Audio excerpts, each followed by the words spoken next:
Hey guys, welcome back to the channel. This is story about what if Kushina is sealed into Naruto at the same time as the Kyuubi part 1. Before I start, please do support for more amazing content and comments for part 2. Do consider to subscribe my channel and share my video to your friends and check out the description as well. Let's start the video. Minato-koi, Kushina begged, don't do this to him. Let me seal it back into myself and take it with me into the grave. I'm dying anyway. If we do that, it will just reform in the middle of Konoha in 9 years, Minato protested. I don't like it either, but this is our only choice. Kushina began to cry. She knew how Jinchuriki were treated in other places. The only reason she had gotten off lightly was that very few people knew. That monster Danza had always been after her. With either Minato or herself to protect him, would he get his claws on her baby? Seal me inside him too, she commanded. Minato faltered. What? I'm dying anyway. This way I can help him and make sure he can survive. You were planning on using that technique, don't deny it. With either of us there, he'll need something. Plus, I can teach him his heritage. He's the last Uzumaki, Minato, but without me to teach him, so much will be lost. Minato nodded thoughtfully. Maybe I could seal a shadow clone of myself in him too. Kushina and Minato started to toss back and forth ideas on how to modify the 8 trigram seal they were using as a base to accomplish what they wanted, while Minato made sketches. They were both seal masters, but they had different styles. Kushina had an intuitive, outside-the-box understanding on how seals work that was common in her clan. Minato had a very analytical style that was much more methodical. Together they could do amazing things. They had just finished designing how to get their baby's chakra to support her within the seal and bring her out of stasis once he had enough, when they heard the Kyuubi's roar. No time, Minato said sadly. It won't take long to duplicate what we've done here to support both of us, Kushina protested. Minato shook his head. If it's unbalanced, it will bring down the whole array. Maybe you should be the one then, Kushina said. No, Minato interrupted firmly. He'll need his mother. Plus, I'm the one who has to do the sealing. You don't have the strength right now. It will work better if it's you in there. Minato picked up their son, Naruto, and gave him a kiss on the forehead. He placed him in Kushina's arms and then gave her a firm, but brief kiss on the lips. He grabbed her shoulders and they disappeared in a yellow flash. They appeared at a personal retreat that Minato liked to use, just outside of Konoha. Minato disappeared in another yellow flash and reappeared with a couple of blankets and boxes. Minato set the boxes up to make a stand on which to lay Naruto, so that he could paint the seal on his stomach. The arrangement kind of reminded Kushina of an altar with Naruto's blanket draped over the top of it. She lay down beside the stand. Almost done, Koi, he said. I just need some blood.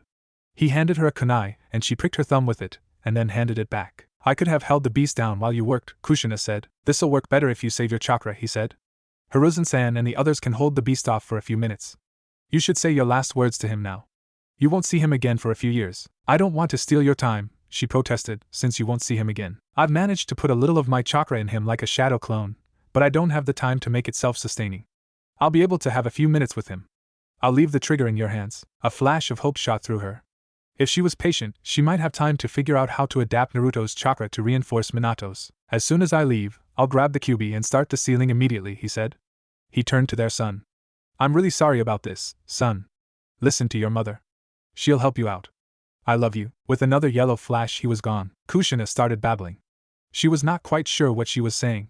Before long, her husband reappeared with the Kyuubi. He ran toward them and yelled seal. A giant specter with a tanto appeared above them, summoned by the Death Reaper seal that reinforced the 8 trigram seal. It parted the giant fox with its blade, and then shoved half of it into Minato, and the other half into Naruto. The last thing she saw was her husband being pulled into the specter's mouth. 5-year-old Uzumaki Naruto was lonely. Everyone in the orphanage ignored him. They were not explicitly mean to him. The only matron who tried was escorted away by masked shinobi, but they only interacted with him when required. It started with the matrons and trickled down to the other orphans. Occasionally a new child would play with him for a short time, but they all eventually gave in to peer pressure. Several times a few kids had tried to pick on him. The matrons stopped that quickly enough, but in the process they encouraged the bullies to ignore him. All he wanted was a single friend.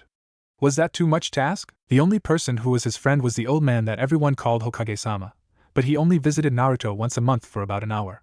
The old man always took him to get ramen at a little stand. The shop owner and his daughter were both friendly, but they were usually too busy to do more than greet him. Naruto lay in his bed staring at the ceiling. Unlike the other orphans, he got his own small room.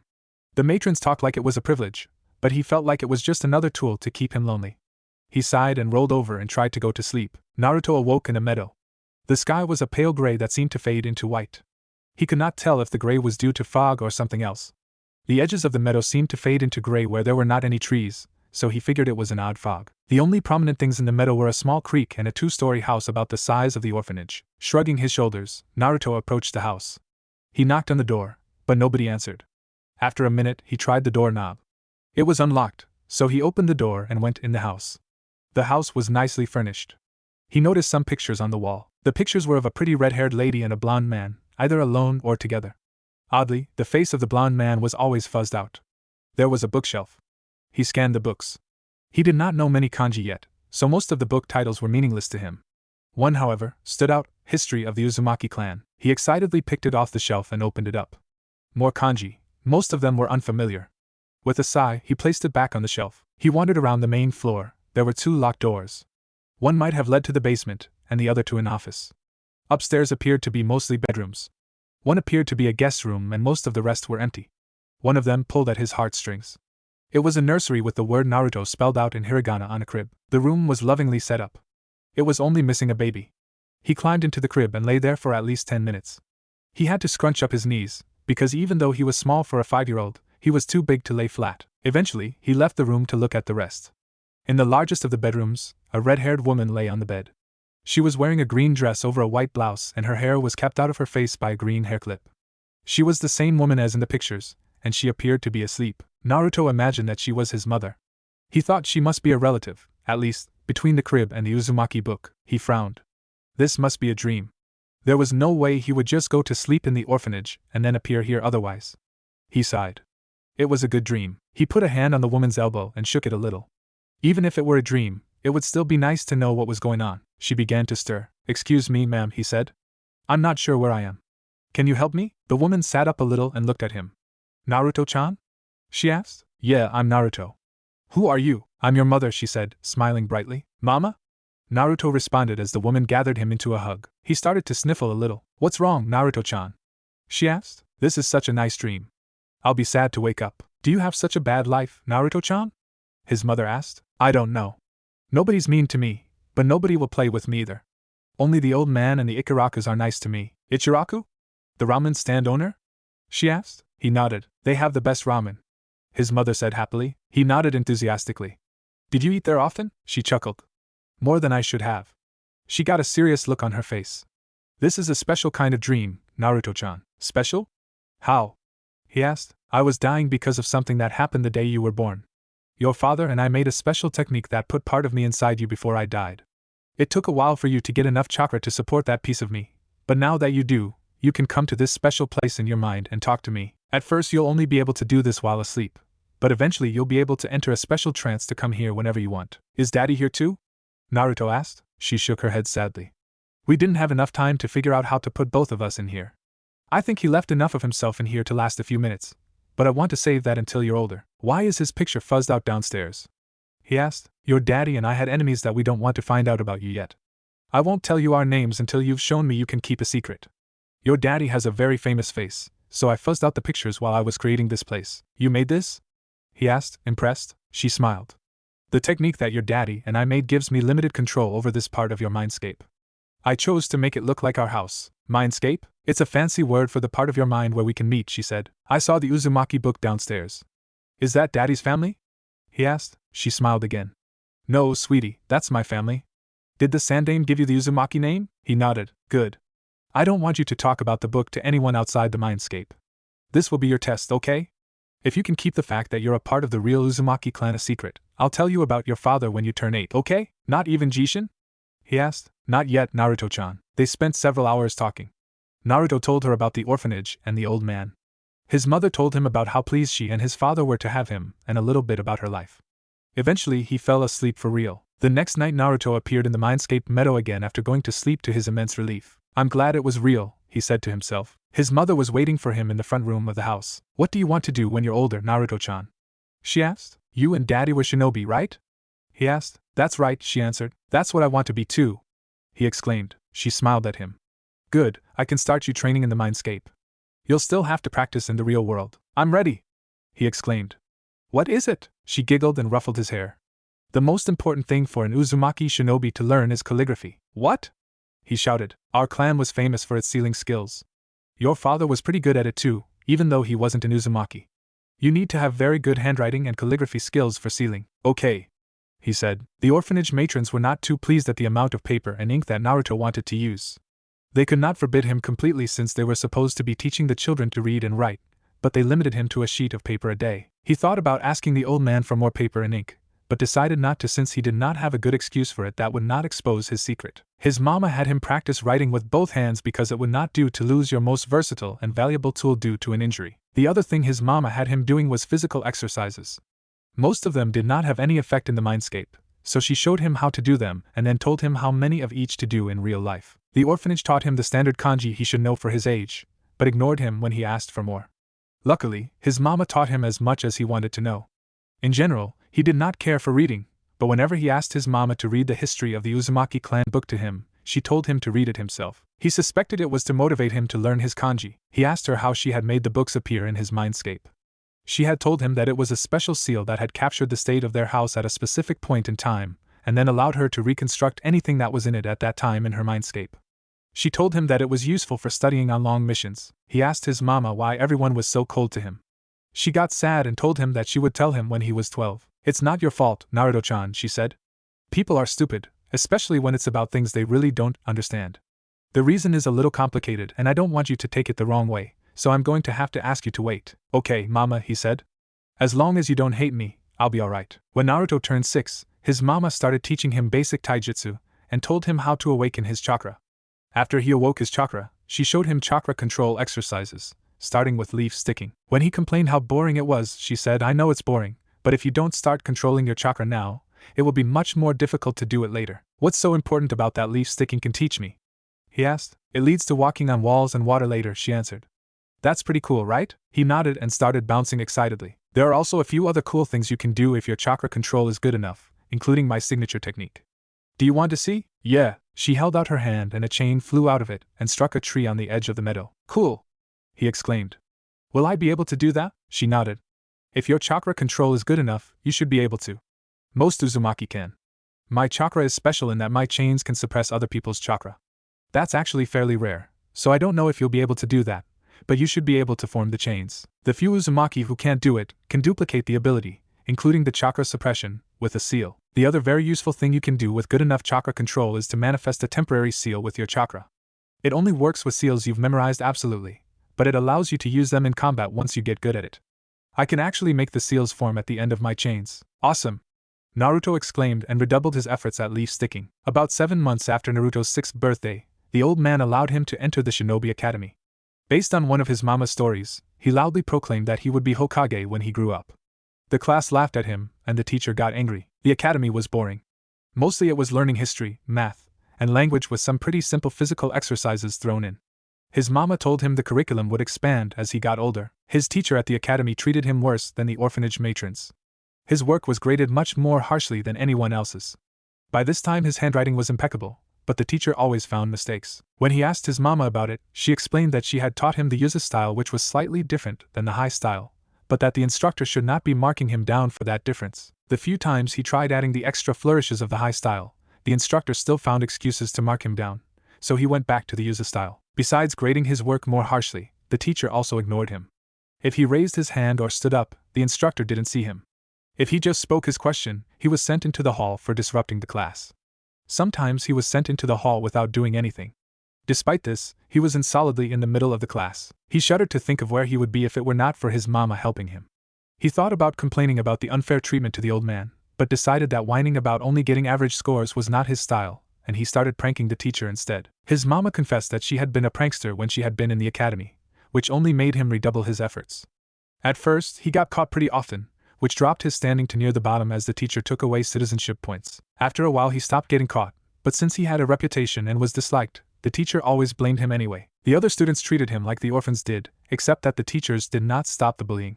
He made a few friends at first, but they did not last long. 1 or 2 admitted that their parents had told them to stay away from him. Before long, even the ones that had not been warned by parents stayed away due to peer pressure. The bullying led to fights that were always Naruto's fault no matter who started it, which contributed to his loss of citizenship points. Naruto's taijutsu was good enough that he usually won, which limited the physical bullying. He did make an effort to stamp out bullying whenever he encountered it. Usually his efforts went unrewarded. Sometimes he would make a friend for a few days, but inevitably they would succumb to the peer pressure or their parents' wishes. The most notable people he helped were a pink-haired girl who he sometimes saw around the academy, and a pale-eyed girl named Hinata who was whisked away by a servant or relative. The pink-haired girl, Sakura, was friendly for longer than normal, but she succumbed eventually. He saw the pale-eyed girl sometimes, but she never approached him. In the second academy year they started basic taijutsu and shuriken practice.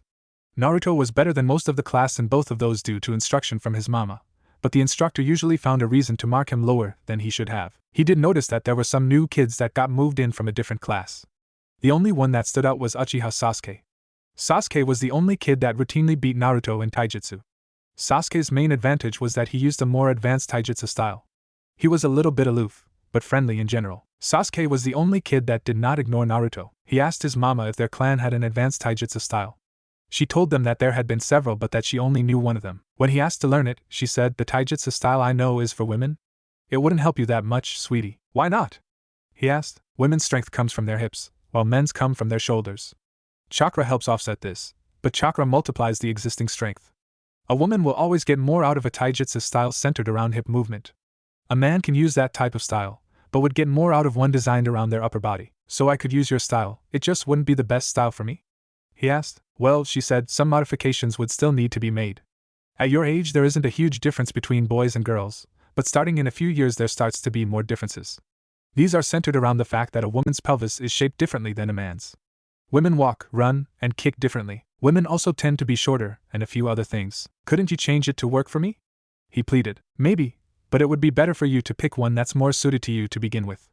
It's too bad, because taijutsu was one of my specialties, but I never learned more than the general basics and my specific style." A few months into the year, Sasuke changed. He was gone from class for a month, and when he came back he was not just aloof, but dark and brooding. From that point, Sasuke started ignoring him and everyone else. Naruto heard rumors that Sasuke's clan had been murdered. He tried to befriend the boy, but was brushed off. When he talked to his mama about it, she took it badly. "Uchiha Mikoto was my best friend," she said. "Itachi-chan did it. He was such a nice boy. It's too bad Sasuke is so unfriendly. Mikoto and I always wanted you two to be friends.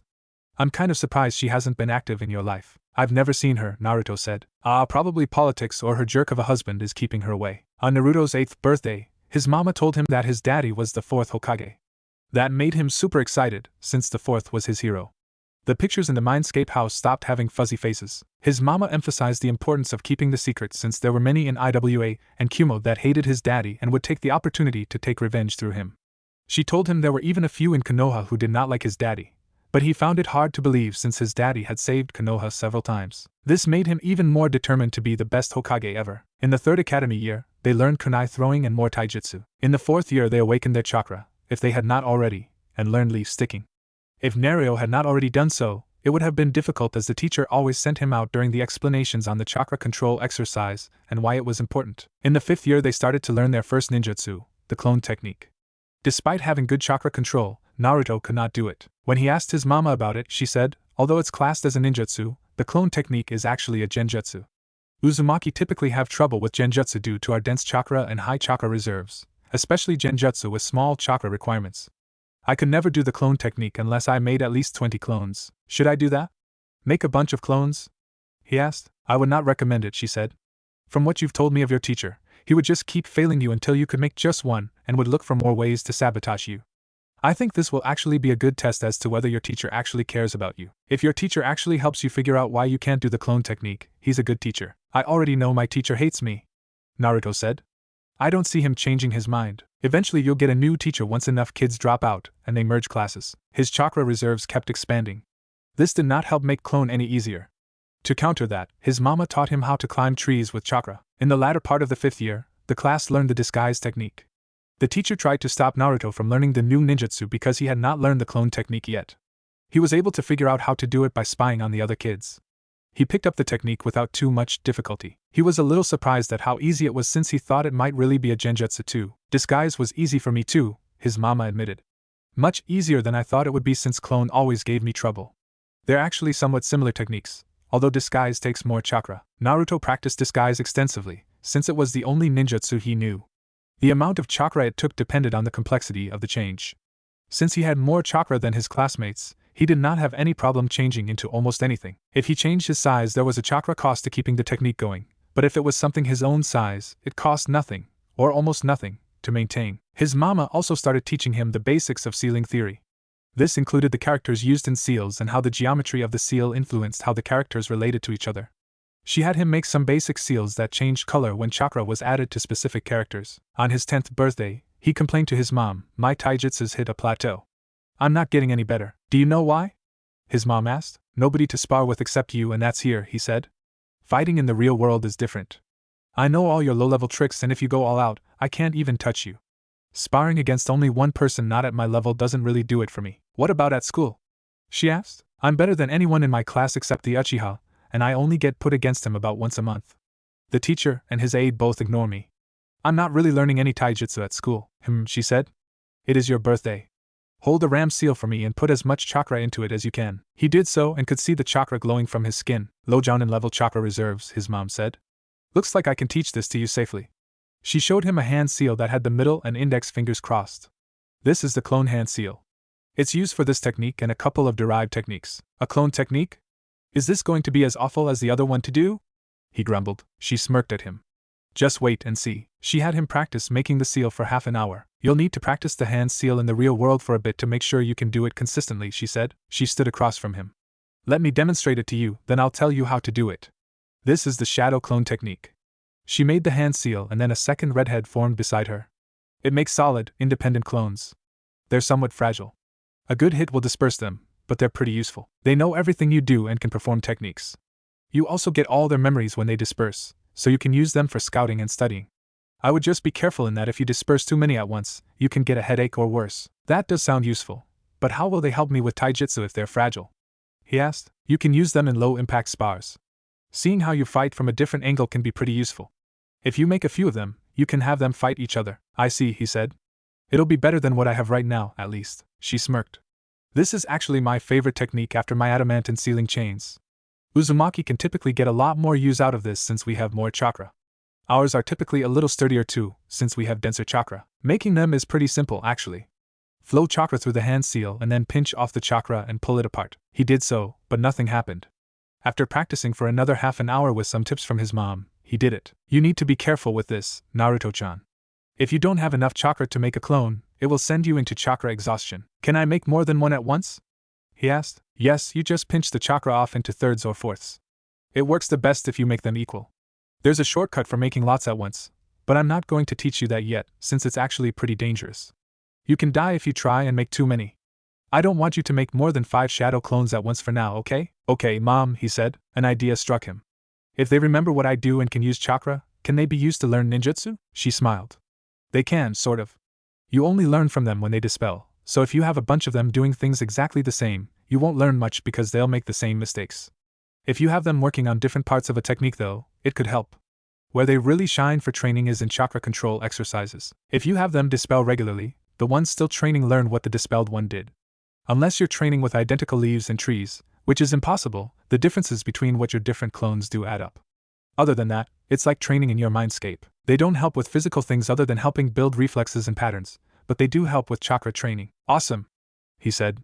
Practicing taijutsu in his Mindscape helped him to learn the moves, but he had to also put in real-world practice so that his muscles learned the moves as well as his mind.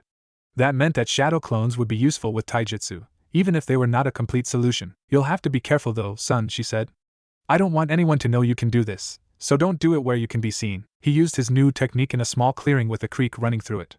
The chakra control exercise he was currently doing was water walking. The creek was deep enough he could do it, but not too deep that he would get his clothes wet if he wore shorts unless he was stupid. Even with just the 5 clones his mom restricted him to, he could notice a change in his chakra control progress. His taijutsu was also improving again. It was frustrating to have to keep replacing a clone if he sparred too hard, but it was worth it. Near the end of the year, he hit another plateau in his taijutsu skills. In all honesty, it did not feel like anything had changed. He knew he was better, but he still could not beat the Uchiha. He had lost to him earlier in the day, in fact. He was still much better than the other students, but that had been true before his mom had taught him shadow clones. That night, he again asked his mom to teach him her taijutsu. "I told you it wouldn't help you much," she said. "What you really need is for a male taijutsu expert to find you a suitable style. I don't want you to pick up bad habits now that you'll have to unlearn." In frustration, he used the disguise technique to change himself into a girl. "What about now?" he asked cheekily. His mom arched an eyebrow at him. You know that for most people the disguise is just an illusion. They aren't physically different, and it wouldn't help with their taijutsu. Most people? He asked. My disguise technique was always more physical, she said. If the cause for that is what I suspect, it would be true for you too. She rubbed his cheek and then nodded. Come inside the house. She led him to her bedroom and they stood in front of the room's full-length mirror. He looked at himself. He was a little more slender, especially in the chest area. His hair was red, the same color as his mom's, and his whisker birthmarks were missing. Take off your clothes. Let's see how real this is. He felt embarrassed about disrobing in front of his mom, but did it anyway. His eyes were drawn to his private area, which was completely different. How did you know to make it like that? His mother asked. Have you been peeping? He frantically shook his head. No, this just felt natural, he explained. It sort of clicked into place. Okay, she said, I believe you. You can get dressed. While he got dressed, his mother asked, why did you make your hair red? For you, Mom, he said. You've been my only real friend. I thought that if you had a daughter, you would like it if she had hair like yours. His mom hugged him. Ah, sweetie, I wouldn't give you up for any daughter. Naruto struggled to get loose. Let me finish getting dressed, Mom, she giggled and let him go. It's true that Minato and I wanted more than one kid, but I'm happy with just you. Thanks, Mom. Why did you get rid of your whisker birthmarks? His mom asked. Naruto scowled. I hate them. They mark me as different. I suspect they're part of the reason everyone hates me. His mother sighed. I was going to wait for another 2 years to tell you, but I think you're ready and it will explain part of why you can do this and no one other than the two of us can. He brightened. It starts when Konoha was young. There were 2 candidates for Hokage, Senju Hashirama and Uchiha Madara. Almost the entire village voted for Hashirama, including most of Madara's clan. Madara felt betrayed and left. He eventually returned and attacked the village with the Kyuubi no Yuko doing his bidding. The Kyuubi, Naruto whispered. He had heard tales of what the great demon had done to the village 10 years ago. Hashirama defeated Madara and the Kyuubi with the help of his wife Uzumaki Mito, who was my great-great-aunt. Aunt Mito sealed the Kyuubi inside herself in order to defeat it. When she neared the end of her life, Aunt Mito sent to Yuzushio to get someone to replace her as the jailer of the Kyuubi. I was selected because of my special chakra which suppresses other people's chakra. I came to Konoha and eventually Aunt Mito transferred the Kyuubi into me using a special seal. Naruto listened in awe. When I was older, I married your father and became pregnant with you. We knew that giving birth weakens the seal on a demon container, and that there was a danger of it getting loose. Minato made preparations and stood by to make sure it didn't get out. Unfortunately, a man attacked us and, by holding you hostage, drew Minato away and then came back and freed the Kyuubi and set it against Konoha. Naruto clenched his fists. It was because of that man that he had grown up without parents. I was dying due to the Kyuubi being extracted from me and because of that, the only candidate to seal the Kyuubi into was you. Only an Uzumaki is strong enough to hold the Kyuubi and most of our family died not long after I came to Konoha. You and I were certainly the only ones in Konoha at the time. She shed a few tears. The seal that Minato used cost him his life. He used it in order to make sure that you would be safe from the Kyuubi. I had heard about the way that Jinchuriki, that's what they call people like us, were treated in places where their identity was known, so I insisted that I be sealed into you as well. We wanted to include Minato too, but there was no time for us to figure out a way to put us both in the seal. Naruto felt his anger rise. Do you hate us, Naruto? His mom asked quietly. His anger left him. Huh? No way, Mom. I'm angry at the jerk who set the Kyuubi free and the idiots who can't tell the difference between a seal and what's sealed inside it. He looked her in the face.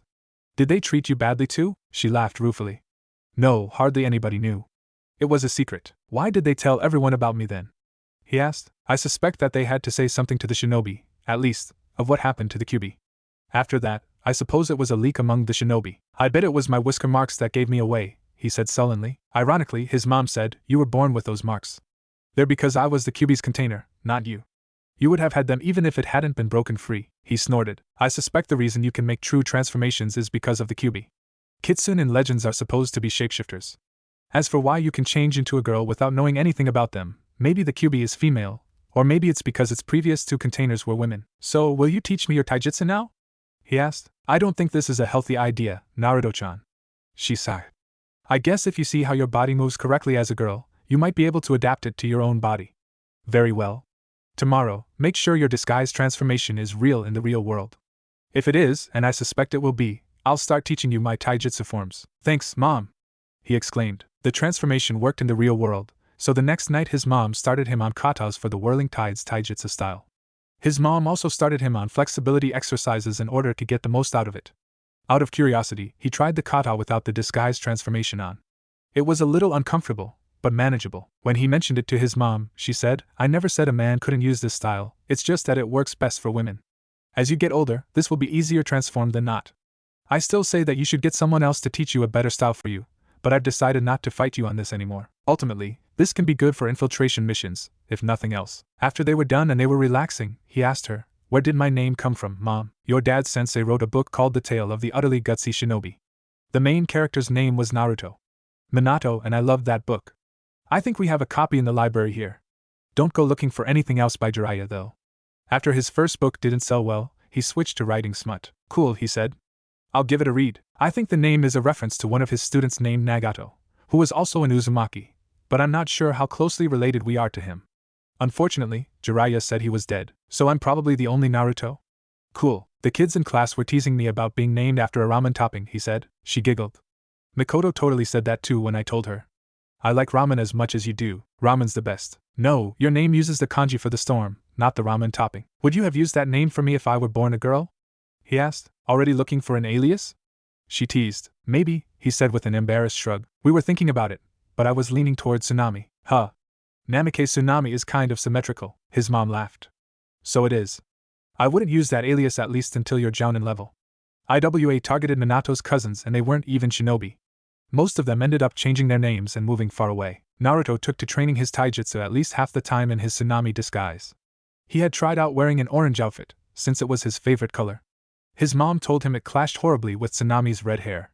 After pouting for a few minutes, he settled on a green jacket that flared at the hips and dark blue pants. His mom had made him promise not to use the whirling tide style at the academy. Even though it defeated his original reason for learning it, beating Sasuke in a spar, more than anything, he enjoyed doing something that he could share with his mom. Even though he still lived at the orphanage, nowadays he mainly only slept there. He often ate dinner at his clearing.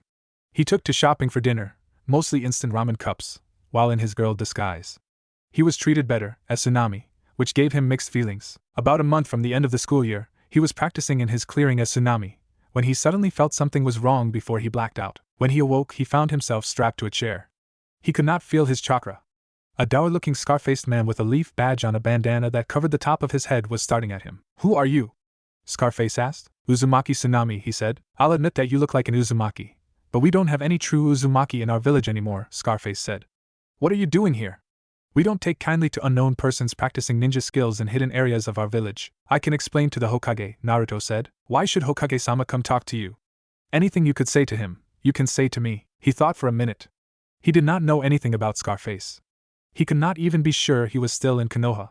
He did not have any code words set up with the old man. He decided to take a chance on a reference to his heritage. Tell him it's about Kushina and her husband. Uzumaki Kushina never married, Scarface said. It was a secret marriage, Naruto said. Very well, Scarface said, but if you're wasting my time, it will go worse for you. Several hours later the Hokage entered the room, frowning. He stared at Naruto for a few moments. Scarface stood behind him. Hokage-sama, I suggest that you send anyone you don't want to know about Kushina's husband out of the room, Naruto said. It felt weird to call the old man by his title, but he didn't think his surrogate grandfather would appreciate Naruto's brand of informality coming from an unknown prisoner. Everyone leave, the Hokage commanded. Scarface left, and the old man shut the door. He placed a privacy seal and activated it. Naruto could not draw one yet, but he recognized it. How do you know what less than 10 living people know? The Hokage demanded. I found out about my parents, Naruto said. Stop the lies, the Hokage snarled. Kushina never had a daughter. Naruto was unnerved to see this side of the Hokage. He decided to come clean. How about you tell me who you think her husband was? Her husband's name was Minato and I'm not their daughter, he said. Tsunami is an alias. I'm really Naruto. They did a full examination of you while you were unconscious, girl, and a disguise won't work without access to your chakra or while unconscious. Try again. I have an unusual disguise technique, because of my tenant, Naruto said. It allows me to do actual transformation with no chakra maintenance. My mom could do the same thing. Kushina never said anything about that, the Hokage said. She told me she rarely saw the need to use it, Naruto said. How do you explain talking to a woman who died the day you claim you were born?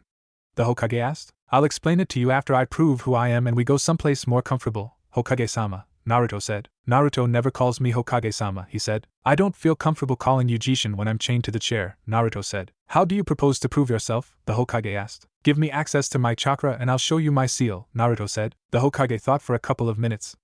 I'm embarrassed to say that I don't know anything about Naruto that couldn't be found out by 2 days' worth of observation. I'll remove the chakra suppression seal, but if you try anything you'll definitely wish you hadn't. He nodded. I understand. You'll also need to lift my shirt. This would be easiest if I could make a ram seal, but I'll understand if you don't want to free my hands. The Hokage removed a seal tag from his back and then lifted his shirt with one hand. Go ahead and flare your chakra gently. Naruto summoned a small amount of chakra. He could not see his stomach, but he saw the Hokage's eyes bug out briefly. Can you release the disguise? The Hokage asked. I can, Naruto answered, but I need to make hand seals to reapply it. I'd rather not have anyone know that Tsunami and I are the same person. That type of disguise is too useful to let out to anyone at this point, the Hokage admitted. I wish Kushina had told me she could do it. Probably didn't want to be stuck on nothing but infiltration missions, Naruto said. The Hokage thought for a moment. That's probably it. She didn't have the personality for them. He glanced at Naruto. I dare say that you don't either. No way, Jishin, he said. I have a little bit more patience than I let on, but not that much. I'll get the key to your bonds and then come back, the Hokage said. The Hokage replaced the chakra suppression tag and then left. About 10 minutes later, the Hokage returned. Naruto wondered if most of the time was spent arguing with Scarface. The Hokage again removed the chakra suppression tag. Turning to Naruto, the Hokage said, if you can do it and then keep it with your chakra suppressed, I'll let you go. Okay, Naruto said. He released the disguise. Amazing, the Hokage said. He placed the chakra suppression tag on Naruto and left it there for a minute before removing it. One last thing. Tell me how you know what you know. Naruto sighed. My mom talked my dad into sealing her into me since she was dying. She appeared in my Mindscape when I was 5. I've been talking to her every night since. How do you know it's not the Kyuubi trying to trick you? The Hokage asked. I wouldn't think the Kyuubi is capable of faking motherly love without trying to poison me against Konoha for 5 years unless it's really misunderstood, Naruto said. Mom did give me something to say to you to prove it was her if you ever found out. Go on, he said. She said to mention the 6 bowls of Ichiraku ramen she extorted from you for not telling Biwako about the orange-covered books hidden in your desk. He chuckled, embarrassed. Okay, I'm pretty sure it's her, although we can't rule out the Kyuubi knowing about that since it was imprisoned in your mother. He unchained Naruto. Okay, change back to your girl disguise, the Hokage said. Naruto formed the ram seal and changed into his Tsunami disguise. You can do disguise with only one hand seal? He asked. Your version does use the standard hand seals, right? Naruto nodded. I practiced a bunch. I heard that the second Hokage could do it, and thought it would be cool. The Hokage nodded. Lots of Jounin and even Chunin do that with D and E rank techniques they use frequently. In fact, it's strongly encouraged for a Jounin to be able to do a replacement technique without using any hand seals at all. What was extraordinary about the second was that he did it with B and A rank techniques. The Hokage paused. Your reports from the academy say that you're very poor in everything. Why is that? Naruto snorted. The teacher hates me. He marks me lower in everything and then docks my overall score for misbehaving even when I don't. The old man looked stricken. Naruto. Why didn't you tell me? I would have fired the idiot and gotten someone better. Naruto rolled his eyes. You and the Ikarakas are the only ones that don't hate me. I doubt switching teachers would help. Plus, it gave me an excuse to prank him. That's not true, Naruto, the Hokage said. It's mostly the ignorant civilians that hate you. The shinobi know better. Naruto shrugged. I've never met anyone else who, at the least, didn't ignore me like I wasn't worth their time. And my teacher is a shinobi. I'll make sure you're in a good class next year, the Hokage said, and fire the moron immediately. Come to my office and let me know what your mother has been teaching you. Naruto explained his skills to the Hokage. Other than the shadow clone technique and his basic sealing skills, he did not really know more than the average student. The Hokage kept his word and fired his teacher. They had substitutes for the last few months of classes. The subs were better than the old teacher, but most of them still mistreated him. He thought it was mostly because of the notes the old teacher wrote on how poor his skills were, and his behavior problems rather than his furry problem. He simply pranked them, which probably did not help his reputation, but he was past caring. He spent a lot of time thinking about how to solve the problem.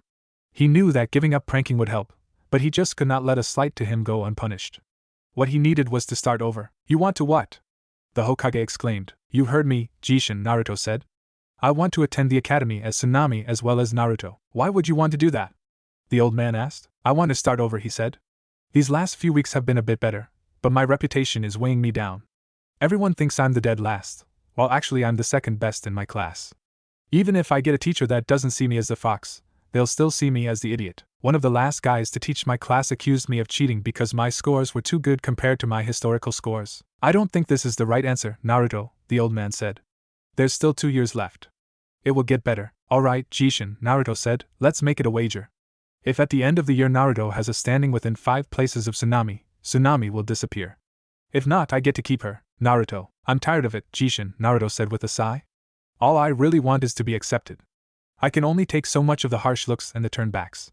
The times I went out as Tsunami to go shopping were quite refreshing. Naruto, I sympathize, I really do, but part of your cover is the fact that nobody realizes you're a true Uzumaki. If a red-headed sister shows up, they'll make the connection to Kushina, and if they start looking for which of Kushina's friends was blonde. Really, Jishin? He said. My mom says I act just like her. If that doesn't clue people in, then having a redhead sister won't. Fine, the Hokage said with a sigh. If you can convince your mother, and you can do seal less and smoke less replacement, and disguise techniques by a week before the next school year starts, I'll let you do it. I trust you not to lie about your mother's approval. Naruto, his mom said worriedly. I don't think this idea of yours is healthy. Didn't you say that most high-level shinobi have quirks? He countered. Yes, but most of them don't pick them up in the academy. I just want a chance to not have the fox hanging over me, like you did, Mom, he said. Fine, she said, I'll agree to the same conditions as the Hokage. You need to be able to do seal less and smoke less replacements with a shadow clone and a smoke less and seal less disguises by the deadline, and if Naruto is within 5 spots of Tsunami or is higher, the experiment ends. Can I raise my clone quota to 10? He begged. Fine, she said with a sigh. Let me show you how to do replacement. The end of the academy year was coming up. He had planned to take the final test this year in order to try and graduate early, but decided to try his wager with the old man instead. He had 4 weeks to get the technique requirements down. After he spent a few hours to get the replacement down with its standard 5-hand seals, he started with disguise since he was almost there. He could already do it smokeless with only 1-hand seal. Practicing in all his free time with his 10 clones, he managed to get it down seal-less and smokeless in 2 days. He started on perfecting the replacement. Luckily, replacement with a shadow clone was much easier than any other replacement. Within a day he had it smokeless with 5-hand seals due to his good chakra control. Within less than 2 weeks he had it down to 1-hand seal and smokeless. He spent almost a week and a half getting rid of the last hand seal. He had made it with 2 days to spare. He rushed over to the Hokage's office and then waited patiently for him to be free. He was practically bouncing off the walls. Hey, Jishin, he exclaimed as he entered the office. The Hokage activated the privacy seal. I take it from your demeanor that you have met my requirements? Yep, Jishin, he said excitedly. With 2 whole days to spare, the old man sighed. I'll make the arrangements. Let me tell you the rules. You have to switch off which is the real you and which is the shadow clone. You can't hide a Tsunami all the time. You need to switch every school day. The only exception is in taijutsu spars, the real you has to participate in each spar. This is why I made the requirement for seal less and smoke less replacements. What if we have a spar at the same time or if we have to spar with each other? Naruto asked. I'll make you a note saying you're allowed to watch each other spar, telling the teachers not to schedule them at the same time. For the other, we typically don't have the boys and girls spar. I've noticed that, Jishin, Naruto said, but isn't that kind of counterproductive? I mean, enemy shinobi aren't going to accommodate that kind of arrangement, the old man sighed. Yes, it is. It's one of the accommodations towards the civilian children that have crept in. I haven't had time to fix it yet, so I've been leaving it to the Jounin senseis to fix for now. Can we get a place to stay other than the orphanage, Jishin? Asked Naruto. That's one of the things I would like to escape. Why? The Hokage asked. Do they treat you poorly? They aren't physically or verbally abusive, if that's what you're asking, Naruto said. They just continually ignore me unless it's a requirement to interact with me. If I'm going to be lonely, I'd rather actually be by myself rather than in a group. What about food? The Hokage asked. I rarely am there for food anymore, Naruto said. I usually make my own arrangements for food, the Hokage sighed. Very well. I'll set up one of Jiraiya's apartments for the 2 of you. My missing godfather, eh? Naruto said. Don't judge Jiraiya too harshly, Naruto-kun, the Hokage stated. I asked him to stay away until you became an official shinobi in order to not draw attention to the fact that you look an awful lot like your father. Naruto frowned. Okay, Jishin. Thanks for humoring me in my experiment. Naruto went to the academy as Tsunami the first day. Both of them were in a new class together. Sasuke was also in the class, as were a few others from his old class. Sakura, the pink-haired girl, and Hinata, the pale-eyed girl, were both in his class. The other kid that stood out was a boy with red marks on his cheeks who walked around with a puppy on his head. The first day went better than school usually did. The teacher treated everyone the same, although Naruto, watching as Tsunami, could tell that he was wary of Naruto. The teacher's aide was very friendly, although when the Naruto clone was not looking, he sent hateful looks his way. Tsunami wrote left-handed, so that their handwriting would look different. Naruto was grateful that his mom had made him become good at writing with both. Most of the kids treated Naruto like kids always had. The exceptions were the boy with the dog, Inuzuka Kiba, a lazy-looking boy with a pineapple haircut, Naro Shikamaru, and a large boy with swirls on his cheeks, Akimichi Chuji. There was another boy in the class who was also a loner, Aburame Shino. Shino did not really ignore him like kids usually did. He was just very polite and aloof to everyone. He hung out with Shikamaru and Chuji sometimes, but they did not seem to want to do anything but look at clouds, so he found them pretty boring. At other times he hung out with Kiba, but Kiba was too bossy to be around all the time. At this age, the boys and the girls had segregated themselves. Yamanaka Ino, a loud blonde girl, pulled Naruto as Tsunami into her orbit. Ino was friends with Sakura. Both of them did not care for Naruto in his real form, but it seemed to be mostly because they found him loud and obnoxious. Naruto found that he liked the girls, but that he could only take so much of them. Ino and Sakura mainly wanted to talk about boys, and they both quickly settled on Sasuke as the most desirable of them. When Ino and Sakura got too much for him as Tsunami, he sought out Hinata. Hinata was friendly, but very shy. She did ask him a few questions about his brother, but spent a lot of that time red-faced and stuttering. When Ino and Sakura's fawning over Sasuke and Hinata's shyness got too much for him, he sought out his other self, who was usually tired of Shikamaru and Shuji's laziness and Kiba's bossiness by that time. As far as schoolwork went, Naruto noticed a pattern. Tsunami quickly assumed a position near the top of the class. She floated between number 4 and 6, switching positions with Ino and Hinata, but consistently behind Sasuke, Shino, and Sakura. Naruto, however, found himself at dead last, which was lower than he was in his old class. Part of that was due to the people who had been worse dropping out, but mostly it was due to sabotage and the fact that a lot of the standings depended on the written tests, since there were more of them than the practical ones. His tests were different than Tsunami's, and his shuriken and kunai frequently bounced off the target. When he complained to the teacher said he would look into it, but nothing ever happened. He did pretty well in his taijutsu spars against most of the boys. Sasuke still always beat him. Kiba usually beat him, and Shuji sometimes did. In fight against the teacher's aide, however, the aide seemed to fight him harder than he did anyone else. Afterwards he always seemed friendly with a better luck next time, but Naruto knew better. He thought about talking to the old man about it, but decided to stick to their wager. Occasionally, when it got too boring, he would start a fight with his clone over who would be Hokage. He would always win, of course, regardless of whether he was Tsunami or himself. The big new skill they learned this year was replacement, which Naruto had just learned with his mom's help.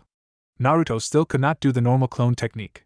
He asked the teacher about it, but there were always 2 students who appeared and started badgering him whenever Naruto tried to get help from him. Naruto suspected that the aide was paying them off somehow, based on how he looked whenever it happened. He attended the kunoichi class as Tsunami, but in his opinion it was a waste of time. Most of it had to do with things like flower arranging that were only valuable for infiltration missions. Despite the aptitude that his special disguise technique would give him for those, he had no desire to specialize in them. Naruto eased up on the classroom pranks, because he did not want to foul the wager with the old man. He did not stop completely, however, because he found it fun. He was still never caught, but he got the blame every time because of his reputation. In his Mindscape, his mom taught him chakra sensing using the mind's eye technique in addition to teaching him whirling tides, taijutsu, and seals. It took him 2 months of meditation to get to the point where he could sense anything. Once he figured it out though, he steadily got better at it. "Why do I feel different when I'm Tsunami?" one of his clones asked while he was sparring with his mom. The clone was practicing the mind's eye, while several other were doing water walking on the stream in the meadow. "It's because you turn into a real girl and have more yin chakra," his mom replied, stopping the sparring. "My chakra signature is different?" Naruto asked. He had noticed something odd about it, but had not yet put it to words. "Kind of," his mother replied. "It's the same whether you're Naruto or Tsunami, except that Tsunami has more yin chakra.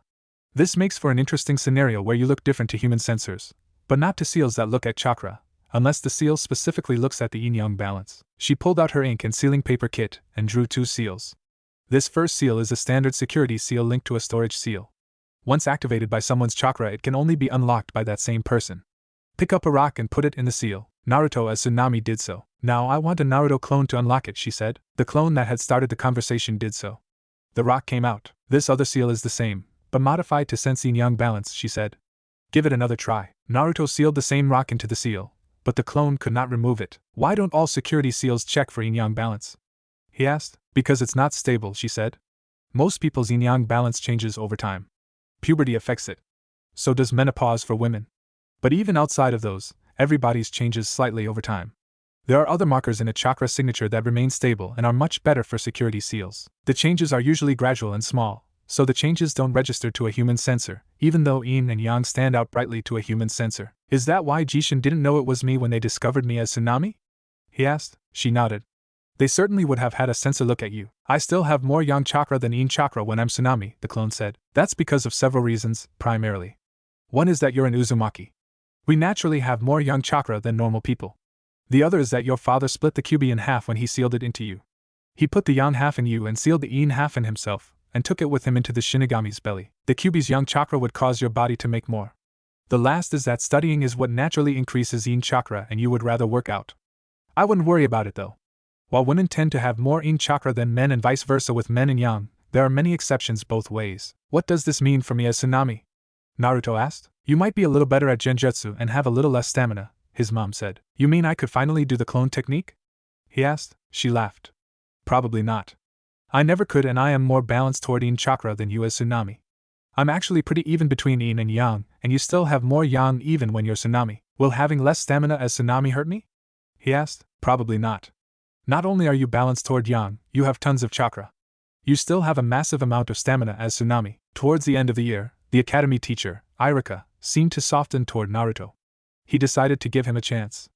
Iruka invited him out to dinner at Ikaraka's a few times, which Naruto enjoyed. Iruka tried to be brotherly or fatherly, but he still failed the test his mother had made for him. Whenever he tried to talk to him in class about the clone technique, the aide's henchman distracted him. Whenever he mentioned it outside of class, Iruka said it wouldn't be fair to give him extra help outside of class. When Naruto tried to talk to him about the discrepancy in how he and Tsunami were treated, Iruka brushed him off. I looked into it, Naruto-kun, he said. The tests are the same. Naruto thought about pushing it, but decided to not to rock the boat and keep to his wager with the old man. Iruka's focus on the outings seemed to be to try and make Naruto feel accepted enough to stop pranking. His teacher admitted that he had been a bit of a prankster when he was a kid because he had felt lonely. Naruto thought about letting Iruka catch him in his pranks in order to build more of a bond with him, but discarded the idea since his teacher was still failing the clone test. In the final normal year of the academy, they learned about genjutsu and how to dispel them. Naruto struggled with this as much as he did with the clone technique. He was supposed to stop his chakra flow and then restart it. The problem was that he had so much chakra that it was difficult to stop. There was also a small current in his chakra that made stopping it even harder. He thought it must be related to the seal that kept the fox prisoner. It did not help that the teacher's aide always seemed to be the one that applied the genjutsu on him, and made it harder than the one that Tsunami got. Tsunami managed to dispel the genjutsu about a third of the time, but Naruto never managed it. In his Mindscape, his mom taught him another method for dispelling genjutsu. By flaring his chakra, he could force the foreign chakra out of him. Unfortunately, since his mom did not know any genjutsu, he could not test the method out on a real one. She recommended that he not use this other method in class, because it was likely to scare the teachers based on the amount of chakra needed to do it. The other thing that his mom taught him were her chakra chains. Unfortunately, he did not have her special chakra, so his chains, which she called adamant attacking chains, did not suppress chakra. They were still pretty cool though. By this time, he had gotten pretty proficient in the Whirling Tides taijutsu as Tsunami. He started incorporating aspects of it into his taijutsu as Naruto too. His sealing skills had gotten into what his mom called the intermediate range. He'd gotten good at making sealing scrolls and explosive notes. The major thing that happened at the academy early in the 7th year, that did not relate to schoolwork, was the falling out between Sakura and Ino. The two girls blew up at each other over who was worthy of Sasuke-kun. Unlike other arguments between the two, this one did not blow over. This strained the friendship he had with the two as Tsunami, but, as one of two girls in the class that did not fawn over the Uchiha, he became a sort of neutral party since either of them liked Hinata. They thought Hinata was stuck up when she was just incredibly shy. The whole thing rather disgusted him, but he valued his friends. As Tsunami, he visited a shinobi equipment store that his mom had recommended to see if it would buy some basic seals from him. When he told the proprietor, Higurashi-san, his alias, the man asked if he were Kushina's daughter. He responded that the Hokage had asked him not to talk about his parents. Higurashi-san then asked him if he were related to Naruto. Yes, he's my brother, he said. Is that a problem? No. Not if he's her son, the proprietor said with a wink. Good, because he made half of these, he said. This gave him a nice source of income and a fallback career. A couple of months after his 12th birthday, he found an unpleasant surprise when he changed into Tsunami in the morning. He quickly changed back and meditated until he found himself in his Mindscape. Mom! He yelled, running into the house. What is it, Naruto-chan? She said. Shouldn't you be going to school? I'm bleeding from my private parts. He yelled. What? She said, surprised. Right now? No, as Tsunami. He responded. She relaxed. Ah, that's normal for a girl, although I'm surprised you're going through it. It's normal?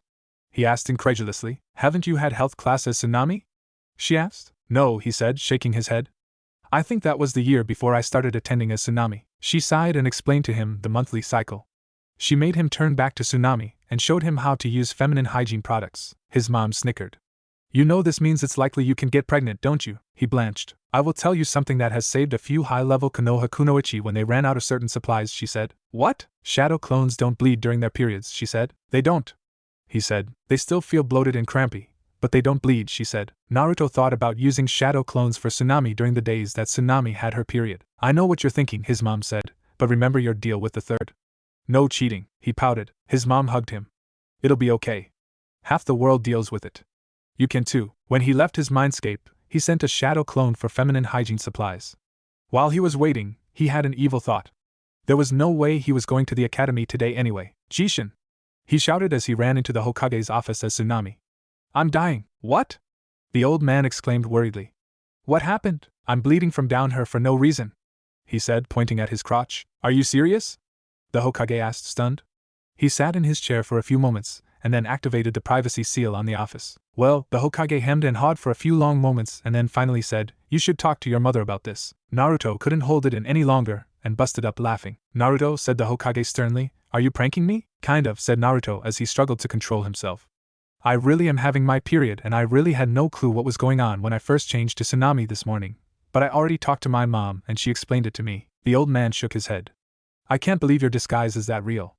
I assume you know what this implies, right? Naruto nodded his head soberly. Yeah, Mom already warned me that it was possible I could get pregnant. The old man got an evil glint in his eye. You remember our deal, right?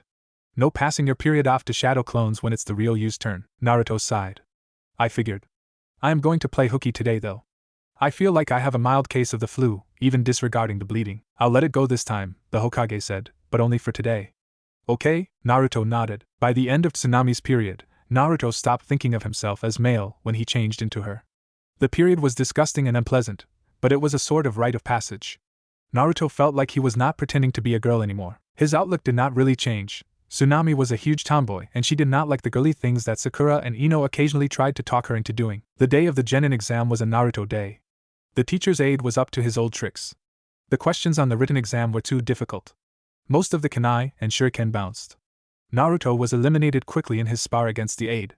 He could not dispel the genjutsu, which he guessed was B rank rather than the E rank everyone else got. He did do well in the physical condition portion of the test, but doubted that would be enough. He was waiting for his ninjutsu test when he saw that the clone that had spent most of the day as Tsunami had her new leaf badge, so he knew he would be able to become a shinobi even if he as Naruto failed. He had happened to draw the last spot, but he thought that was the aide's doing in order to prolong the agony. He successfully did a replacement and disguise, but his clones looked half dead. I'm sorry, but you fail, Naruto-kun, Iruka said sadly. Ah, come on, Iruka-kun, the aide said. He did manage to make them. These wouldn't fool anyone, Mizuki-kun, Iruka said. I'm sorry, Naruto-kun, but you'll have to try again next year. What? He said. I know my sister can't do clones either and you passed her. Naruto-kun, Tsunami-kun passed every other test except the genjutsu, Iruka explained. You failed the written, the taijutsu, the genjutsu, and the throwing test as well. In order to pass you have to pass 4 of the 6 subjects, or get an exceptional grade in either taijutsu or ninjutsu. You just aren't ready yet. I'm sure you'll get it next year. Naruto's temper finally gave out. Hypocrite, he hissed. I know for a fact that my skills are near matches for my sisters. The tests say they aren't, Iruka insisted. You trust the stupid tests? Naruto sneered as he glared at the aide. My taijutsu is better than any other boys in the class except for Kiba and the Uchiha, and you know it. How could I fail a fair test? Iruka just stared at him open-mouthed. I told you there was something wrong with my written tests and the throwing weapons I was using last year, but you never did anything. I checked the tests, Naruto. They were the same as everyone else's, Iruka said. Did you check for genjutsu residues? Naruto asked. Naruto, there wasn't a point. Everyone in the academy is a professional, he insisted. You do realize that your predecessor was fired for purposefully sabotaging my education, don't you? Naruto said. He glared at the aide whose face was too blank. What? Iruka shouted. You didn't know? Naruto asked incredulously. Maybe the corruption runs deeper than I thought, he muttered. He started to turn away and then looked at Iruka. I'll have you know, sensei, that you failed my test too. Huh? Iruka said. Out of all the students in your class, only my sister and I couldn't do the clone technique. But you never tried to find out why. Naruto started walking toward the door. I hope you learn from your mistake and become a better teacher, Iruka-san. I promise, next year, we'll figure out the clone. I won't be coming back, Iruka-san, Naruto said. But your dream. Iruka said. I've decided that it isn't worth all the backstabbing. He glared at the aide. Maybe my sister will fulfill my dream. Hi, Jishin, Naruto said as he walked into the Hokage's office. Hello, Naruto-kun, the old man responded. I've come to report on our wager, Naruto said seriously. The Hokage activated the privacy seals and sighed. I don't have a good feeling about this. I failed every test except physical condition and maybe ninjutsu, depending on how they scored it, he reported. And Tsunami? The old man asked. Passed everything except genjutsu dispelling and the clone technique. The Hokage sighed. I thought for sure that Iruka-kun would treat you fairly. He did, said Naruto. He was just too trusting of his rat-fink aide, Mizuki. Mizuki used a genjutsu on my written tests, and another one to hide that he was giving me dull throwing weapons. The genjutsus he cast on me to dispel would be rank rather than E rank, from what I can tell. Not that it would have mattered, I can't dispel the E-rank ones the standard way normally. Did you talk to Iruka or the headmaster about it? The old man asked. Naruto nodded. I told Iruka there was something wrong with the weapons and that I was getting much harder written tests than Tsunami. He did a shallow investigation and then wrote it off as sour grapes. The Hokage put the flat of his palm against his forehead. I thought I had the academy straightened out. He turned to Naruto. You should have told me, even if it messed up your game with Tsunami. Naruto chuckled ruefully. That reminds me, I kind of blew up at Iruka when he told me I failed. He said that he didn't know that my old teacher was fired for sabotaging me. The old man groaned. The headmaster must have been trying to sweep it under the rug to save face. Oh, and Mizuki knows that I know he was sabotaging me, Naruto added. He also had 2 students who helped out distracting Iruka. Alright, I'll have someone deal with him, the Hokage said. Who were the accomplices? Sato and Inu. The Hokage leaned forward over his desk. Are you sure you want to go through with our wager, Naruto-kun? I can give you a retest, or even just say that I did on the basis of Tsunami passing. Naruto nodded slowly. I want to try living without all the hate, Jishin. Tsunami isn't treated perfectly, because she's my sister, but she's treated a lot better than I am as me. Even since she's been around, I've been treated a little better. I think I appear more human because I have a sister. Everyone my age knows me as the dead last, while Tsunami is acknowledged as a serious shinobi. I want to escape my reputation too. I'm going to do it, at least for a while. What will you do as Naruto? The Hokage asked. I assume you're not going back to the academy. Mom pointed me to a shinobi supply store. I showed the proprietor, old man Higurashi, some seals I made and he was interested in buying them. I'm getting close to what Mom calls advanced fuinjutsu. I should be able to supplement the mission pay I get as Tsunami decently doing that. I'll probably see if there are any others that are interested. I'll get you an interview with our ANBU quartermaster as well, the old man said. Thanks, Jishin. The old man had a nasty smirk on his face. You know, Naruto-kun, only official shinobi can engage in shinobi activities such as fuinjutsu. Academy students are just about the only ones who are exempt. Naruto frowned. Jishin, are you seriously going to take this away from me? The old man coughed. If I could offer a potential solution? Naruto nodded. I make you a genin, but put you on the reserve list instead of assigning you to a team. That way you officially have basic shinobi privileges so you can make your seals under your real name, but it doesn't interfere with your experiment. It also provides you with an out that doesn't blow your secret if you decide to end your experiment. Naruto sighed. Okay, Jishin. That sounds okay. Anything else? The Hokage nodded. I'll be telling your Jounin sensei the truth about you and Tsunami. They need to know in case something happens. Also, give your team a real overview of your abilities, but ask them not to spread it around. I'd like to keep the fact that your Kushina's child obscure to the general population for as long as we can. Naruto grimaced. I don't like it, but I understand, Jishin. That night Naruto told his mom the results of the Genin exam. Oh, Naruto-chan, she said. I'm so sorry, he shrugged it off. I'm actually okay. At this point I'd rather just skip the drama as much as possible. Jishin put the real me in the reserves so that I could make seals and sell them to shinobi shops. If I decide to end the experiment, I can pick up where I left off without too many problems. Well, she said, I'm glad the Hokage had the foresight to think of that, because I'm sure it wasn't your idea. Hey! He protested. His mom laughed. You get your lack of strategic planning from me. That's why I was never too upset when your father became Hokage instead of me. He was much better suited for it. She grinned. But I still wore the pants in the family, Hokage or not. Naruto rolled his eyes. Hey, since I'm a genin now, can you teach me the shortcut to creating lots of shadow clones? That's hardly a genin-level technique, Naruto-chan, she said. He transformed into a 6-year-old version of Tsunami. Please, mama?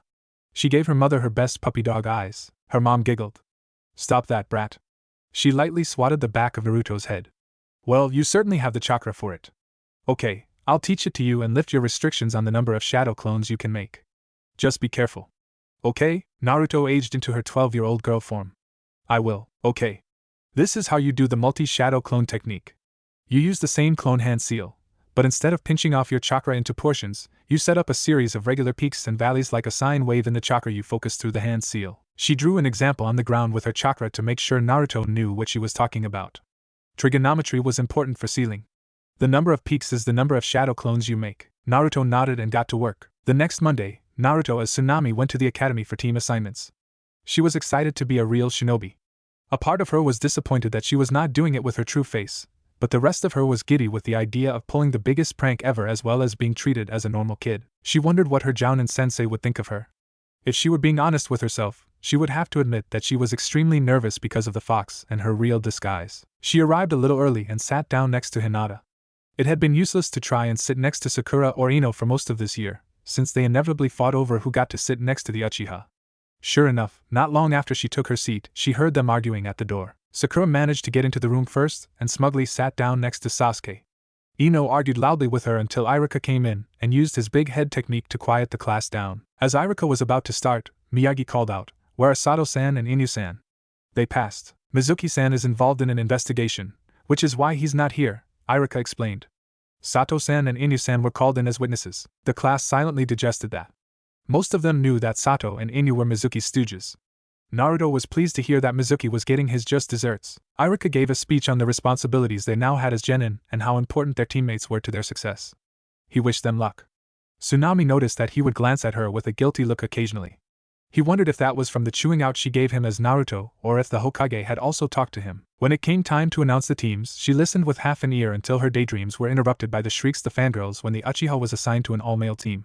She could swear she saw the corners of his mouth twitch up slightly for a second or two. Ino and Sakura both offered to take Shino or Kiba's place so that Sasuke-kun wouldn't have to be on a team with losers. Irika denied them. Her team was announced next.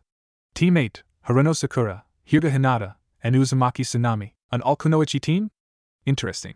She wondered if their sensei would be a kunoichi as well. The team assignments ended with Ino complaining about getting stuck with a repeat of her dad's team. She loudly offered to trade with Sakura, because even the shy girl was better than the lazy bum and the bottomless pit. Irika stopped that by repeating that all team assignments were final. Hinata and Naruto ate lunch together. Sakura was off trying to eat with Sasuke. Hinata looked like she was trying to ask Tsunami something, but she never managed to get the nerve to do it. After lunch, everyone met in the classroom again. At precisely 1 o'clock, the door opened and a dark-haired woman stood in the doorway. She was very pretty, but dressed oddly in an outfit that appeared to be made out of strips of bandages. Her piercing red eyes lingered on Naruto's before she said, "Team 8, follow me please." As they left, they saw several other adult shinobi approaching the classroom. Their presumed sensei led the girls out into the field behind the academy where she gestured for them to sit. "I'd like to start with introductions," she said. "I'll start. My name is Yohi Kurnai. I'm known as Konoha's Genjutsu mistress. I'm a fairly new jounin, but I'm excited to be your sensei. I like crafting new genjutsu. I dislike perverts. One of my goals is to show that kunoichi can be just as good as male shinobi. This year there was an unusual number of talented female graduates, so I asked Hokage-sama if I could make an all-kunoichi team and he graciously granted this team to me. I already know Hinata-chan and I'd like to get to know the rest of you. Sakura-san, please go next. Tell me your skills, likes, dislikes, and goals." Sakura sat up straight and said, "My name is Haruno Sakura. Irika-sensei said I have really good chakra control and I can do all the ninjutsu we were taught really well. I like." She glanced toward the academy and blushed. "I hate Ino-pig," she shouted. "My goal is." She glanced back toward the academy and blushed harder. Kurinai frowned deeply at her response. "You can go next, Hinata-chan." Hinata shrank into herself a little, but said, "My name is Hyuga Hinata. I know my clan's taijutsu style, the gentle fist, and I have my clan's bloodline ability, the Byakugan. I like my sister and pressing flowers. I dislike bullies and when family doesn't get along. My goal is to turn my clan into a real family." She spoke quietly with a stutter. She kept pressing her fingers together in her standard nervous habit. By the end, she was almost whispering. Kurinai looked at her with encouragement before turning to Tsunami. "You next, Tsunami-san." Tsunami sat up straight and smiled brightly. "My name is Uzumaki Tsunami. I know one of my clan's specialized taijutsu styles, the Whirling Tide style, the Shadow Clone technique, one of my clan's special ninjutsu, the adamant and attacking chains, some sealing techniques up to about intermediate level, and I can sense chakra to about 200 meters. Hokage-sama has asked that we keep the fact that my brother and I are from the real Uzumaki clan a secret for as long as possible, so please don't pass my skills on to anyone. I like my brother, ramen, and finding out about my clan. I dislike the 3 minutes it takes to cook instant ramen, bigots, and bullies. My goal is to surpass all the previous Hokages." "You're from a clan?" Sakura exclaimed. "Why doesn't anyone know? My clan was mostly wiped out in the Second Shinobi War and my mom was kidnapped by Kumo because of some characteristics of our clan that they wanted when she was young, so the Hokage was keeping it on the down low." Hinata shrank into herself even more at the mention of Kumo. "What characteristics are those, Tsunami-chan?" Sakura asked. "Long life and high chakra reserves," she replied. "Thank you, all of you," Kurinai said.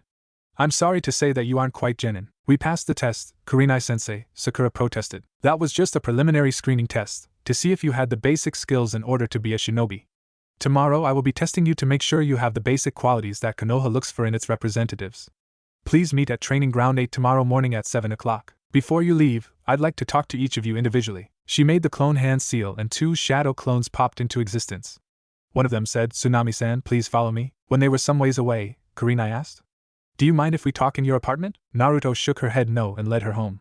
When they got there, she deactivated the security seals on her apartment and led her inside. Have a seat, sensei, she said, gesturing to a couch. Kurinai looked at her for several moments before saying, I have to admit, Naruto-san, that when Hokage-sama told me who Tsunami really was, I was disappointed. Naruto scowled. Kurinai continued, not because I had anything against you, personally, but because I thought Tsunami was a real girl and I thought we could have the first all-kunoichi team that Konoha has had in 15 years. Naruto sighed.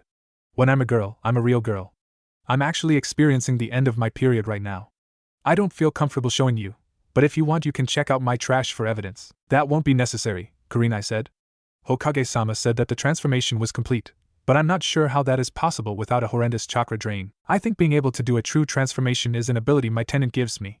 I've had some indication that my mom, who was its previous jailer, had the same ability. Based on legend, that is an ability that Kitsune have. Kurinai sighed. Hokage-sama ordered me to accept you into my team as Tsunami. I'd much rather have you on it as Naruto, but I'll deal with it. She stared into Tsunami's eyes. However, if I catch you using Tsunami's form to perv on me or the other girls, I'll place you in one of my worst genjutsu and kick you off the team so fast, your head will spin. Hey, I'm not like that, she protested. Besides, Mom would kill me if she found out, she thought to herself. I'm just trying to escape a horrible life that I didn't deserve. Kurinai's look softened. I'm not unsympathetic to your situation. Hokage-sama told me some of what has happened to you, but I will not accept you using it to take advantage of the others. Okay, she nodded. Okay. I'll see you tomorrow then. Good luck. That evening just after dinner there was a knock on the door. Tsunami went and answered it. Irika stood at the door looking embarrassed. Hi, Irika-sensei, she said cheerfully. She did not really dislike the man, but she was irritated with him and figured that being cheerful would make him squirm. Hi, Tsunami-kun, he said. Is your brother here? Can I speak to him privately? Sure, she said. I'll go get him from his room. She went back into Naruto's room and created a shadow clone. She transformed into her birth form and sent his clone into Tsunami's room while he returned to the front room. Hello, Irika-san, he said. What can I do for you? I came to apologize, Naruto-san, he started. Okay, Naruto agreed. I accept. That's it. Irika protested. Yep, Naruto answered. I know you didn't try to keep me down maliciously, Irika-sensei. He noticed Irika's eyes light up when he called him sensei. I'm sorry for blowing up at you. As long as we both learn from the situation, it's all good. Will you be requesting a retest then? Irika asked. Or are you going to be joining us at the academy next school year? Hokage-sama already retested me, Naruto said. Whose team are you joining? The teacher asked. None, Naruto said. I'm going straight to the reserves. What? Irika exclaimed. Why? I'm tired of dealing with the prejudice, Irika-sensei. My time in the academy was a test to see if I could fit in and Konoha failed. The only reason I accepted a commission is because I enjoy Fuinjutsu, and have found a buyer for the seals that Tsunami-chan and I make. You aren't allowed to do Fuinjutsu if you aren't a shinobi, but… Irika was starting to get upset. Don't worry about it, Irika-sensei. I don't like to hold grudges. Maybe I'll try again in a few years, perhaps after I get a reputation as an awesome seal maker. You know Fuinjutsu? Irika asked. Naruto nodded. Yep. I'm pretty decent too. I'm getting pretty good at the ones in my intermediate level books. How did you manage that? Irika asked. We found some books. I understand that my clan was pretty good at it, so I studied extra hard. Tsunami and I seem to have some talent with them. The Hokage gave us some help with them. Granted that the help was mostly after the fact, but Irika could not be told about his mom's help. Irika sighed. I see. Would you mind if I came around to take you out to ramen again sometimes? I'd like that, Naruto said with a smile. I also owe you the reason why you haven't been able to make clones, Irika added. Naruto laughed.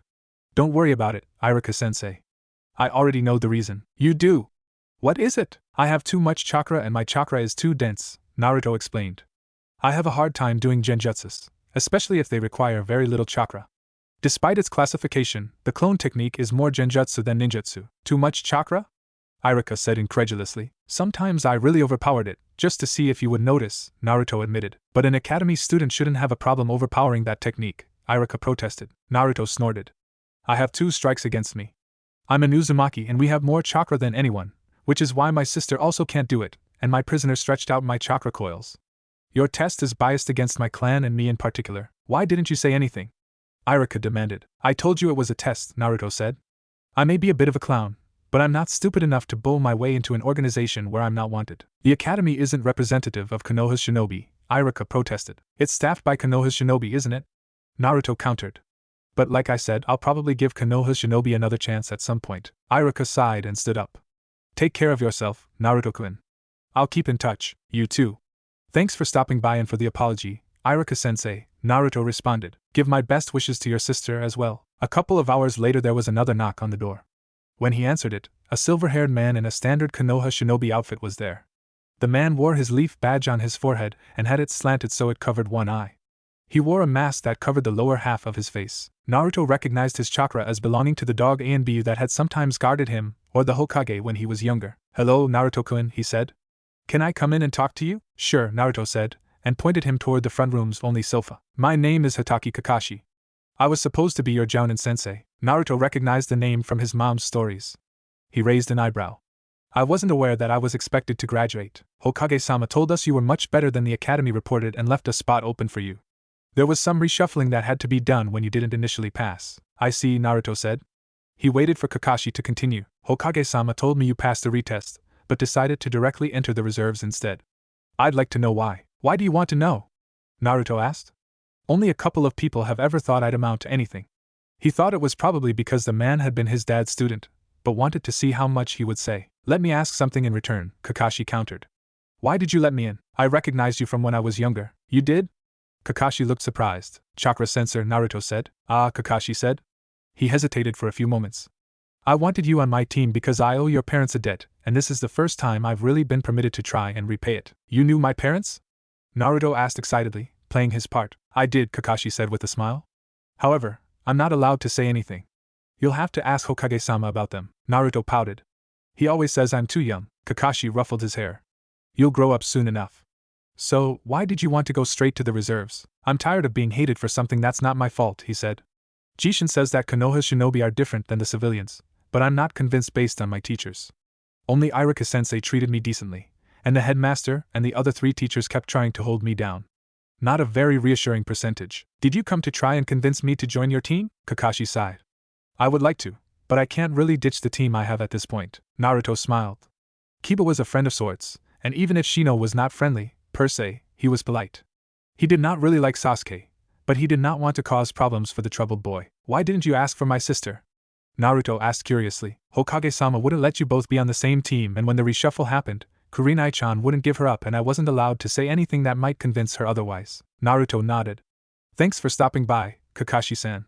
It's getting late and Tsunami-chan will wake me up when she gets up tomorrow morning. Kakashi said, take care, Naruto-kun. The next morning, Naruto as Tsunami got to training ground 8 at 6:30.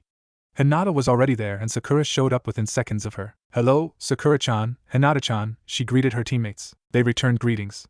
Hinata looked nervous, but that was normal for her. Sakura looked pensive. Something wrong, Sakura-chan?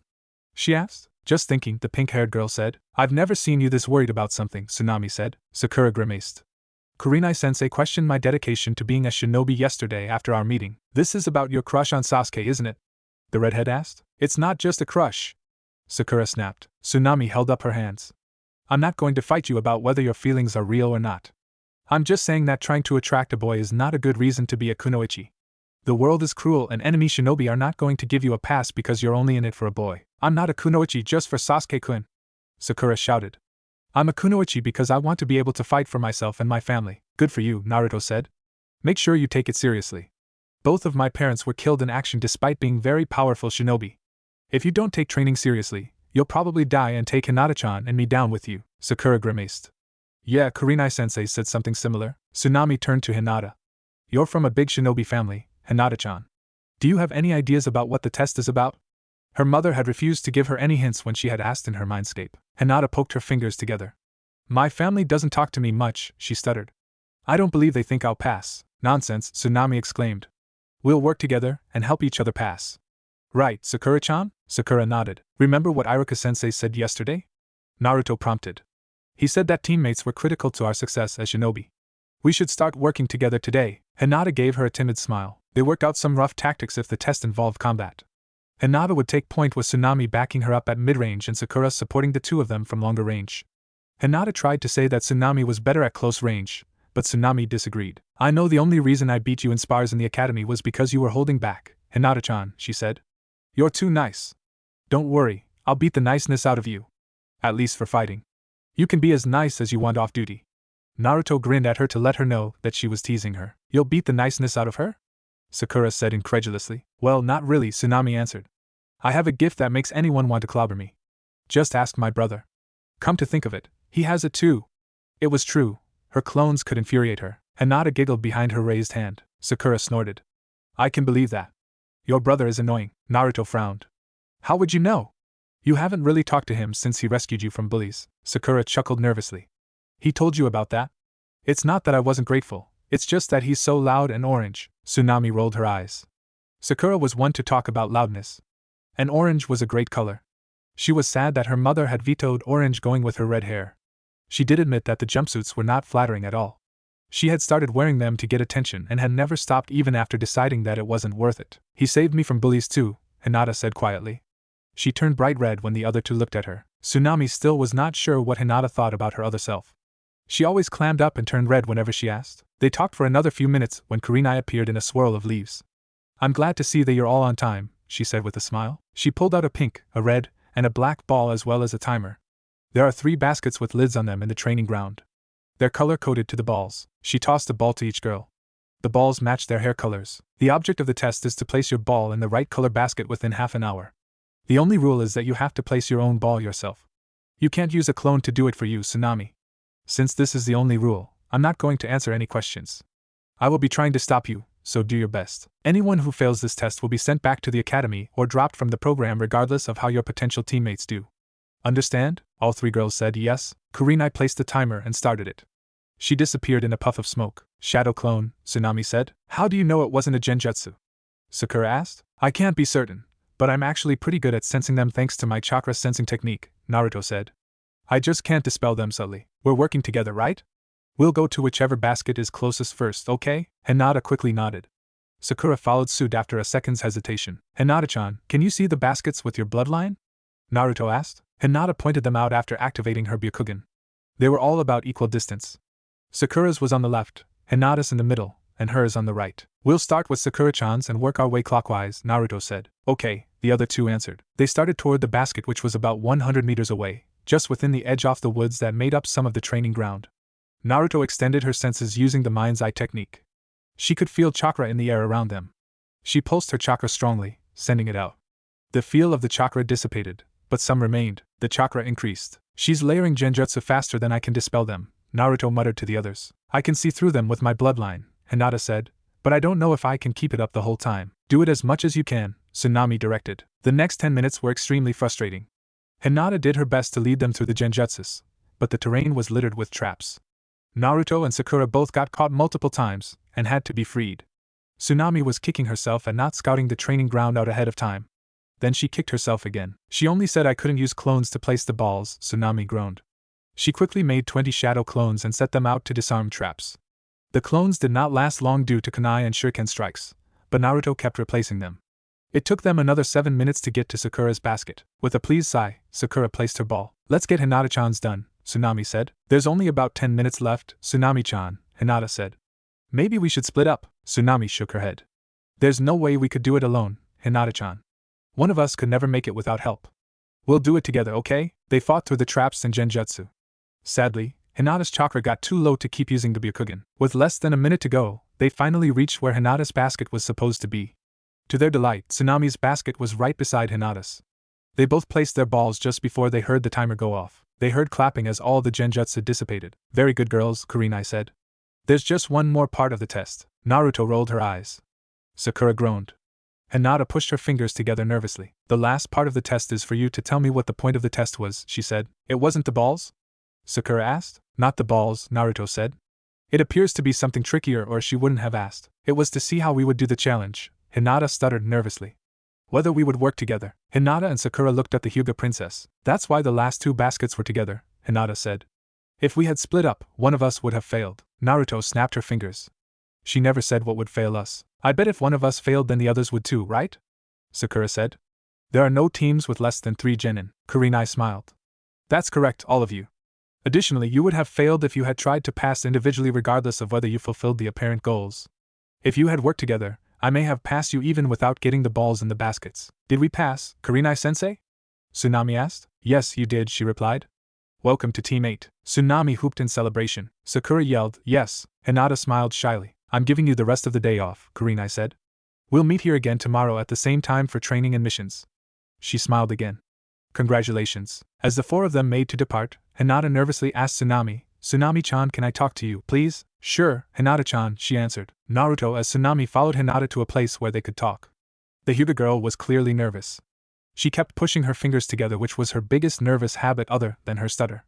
They reached a clearing in the training ground that had enough visibility that they could clearly see if they were being spied on. When they sat down, Hinata looked like she was going to ask Tsunami something before closing her mouth.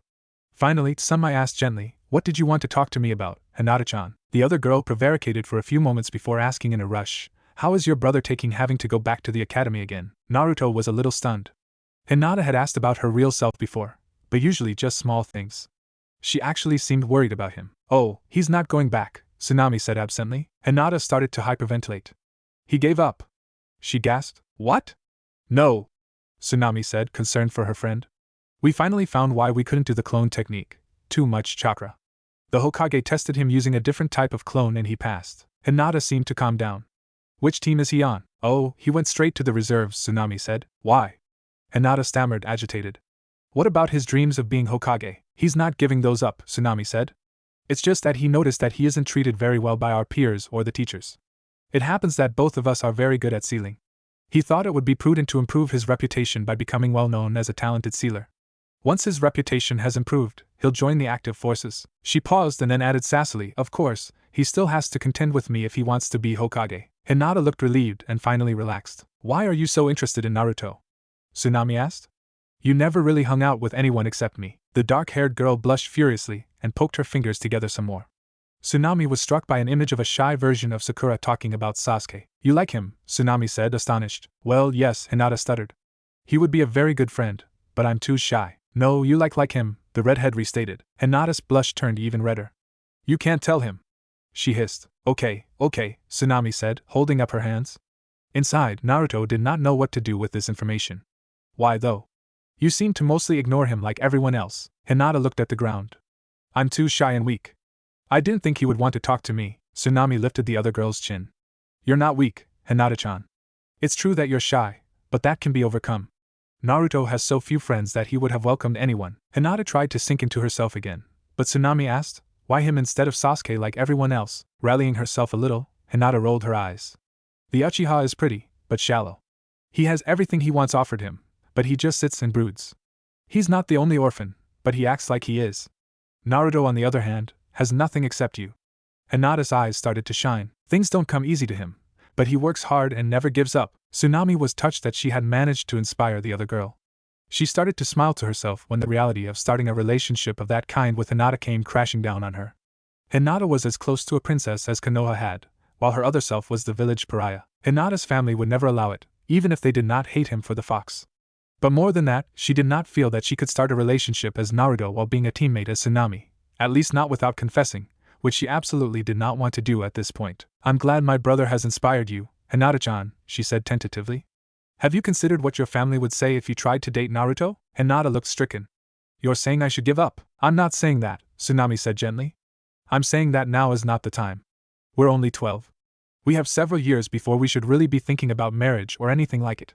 What would happen to your position in your clan if you decided to date Naruto? I'd be given the caged bird seal, she said tearfully. There are already many of the clan elders who think I should be given it so that Hanabi-chan can be the heir. I don't think Naruto would be able to take it if he were the cause of you getting that awful seal. Now, if Naruto becomes the Hokage or improves his standing in another way, Tsunami said, it would be different. But that could be too late, Hinata said. Tsunami nodded. It could.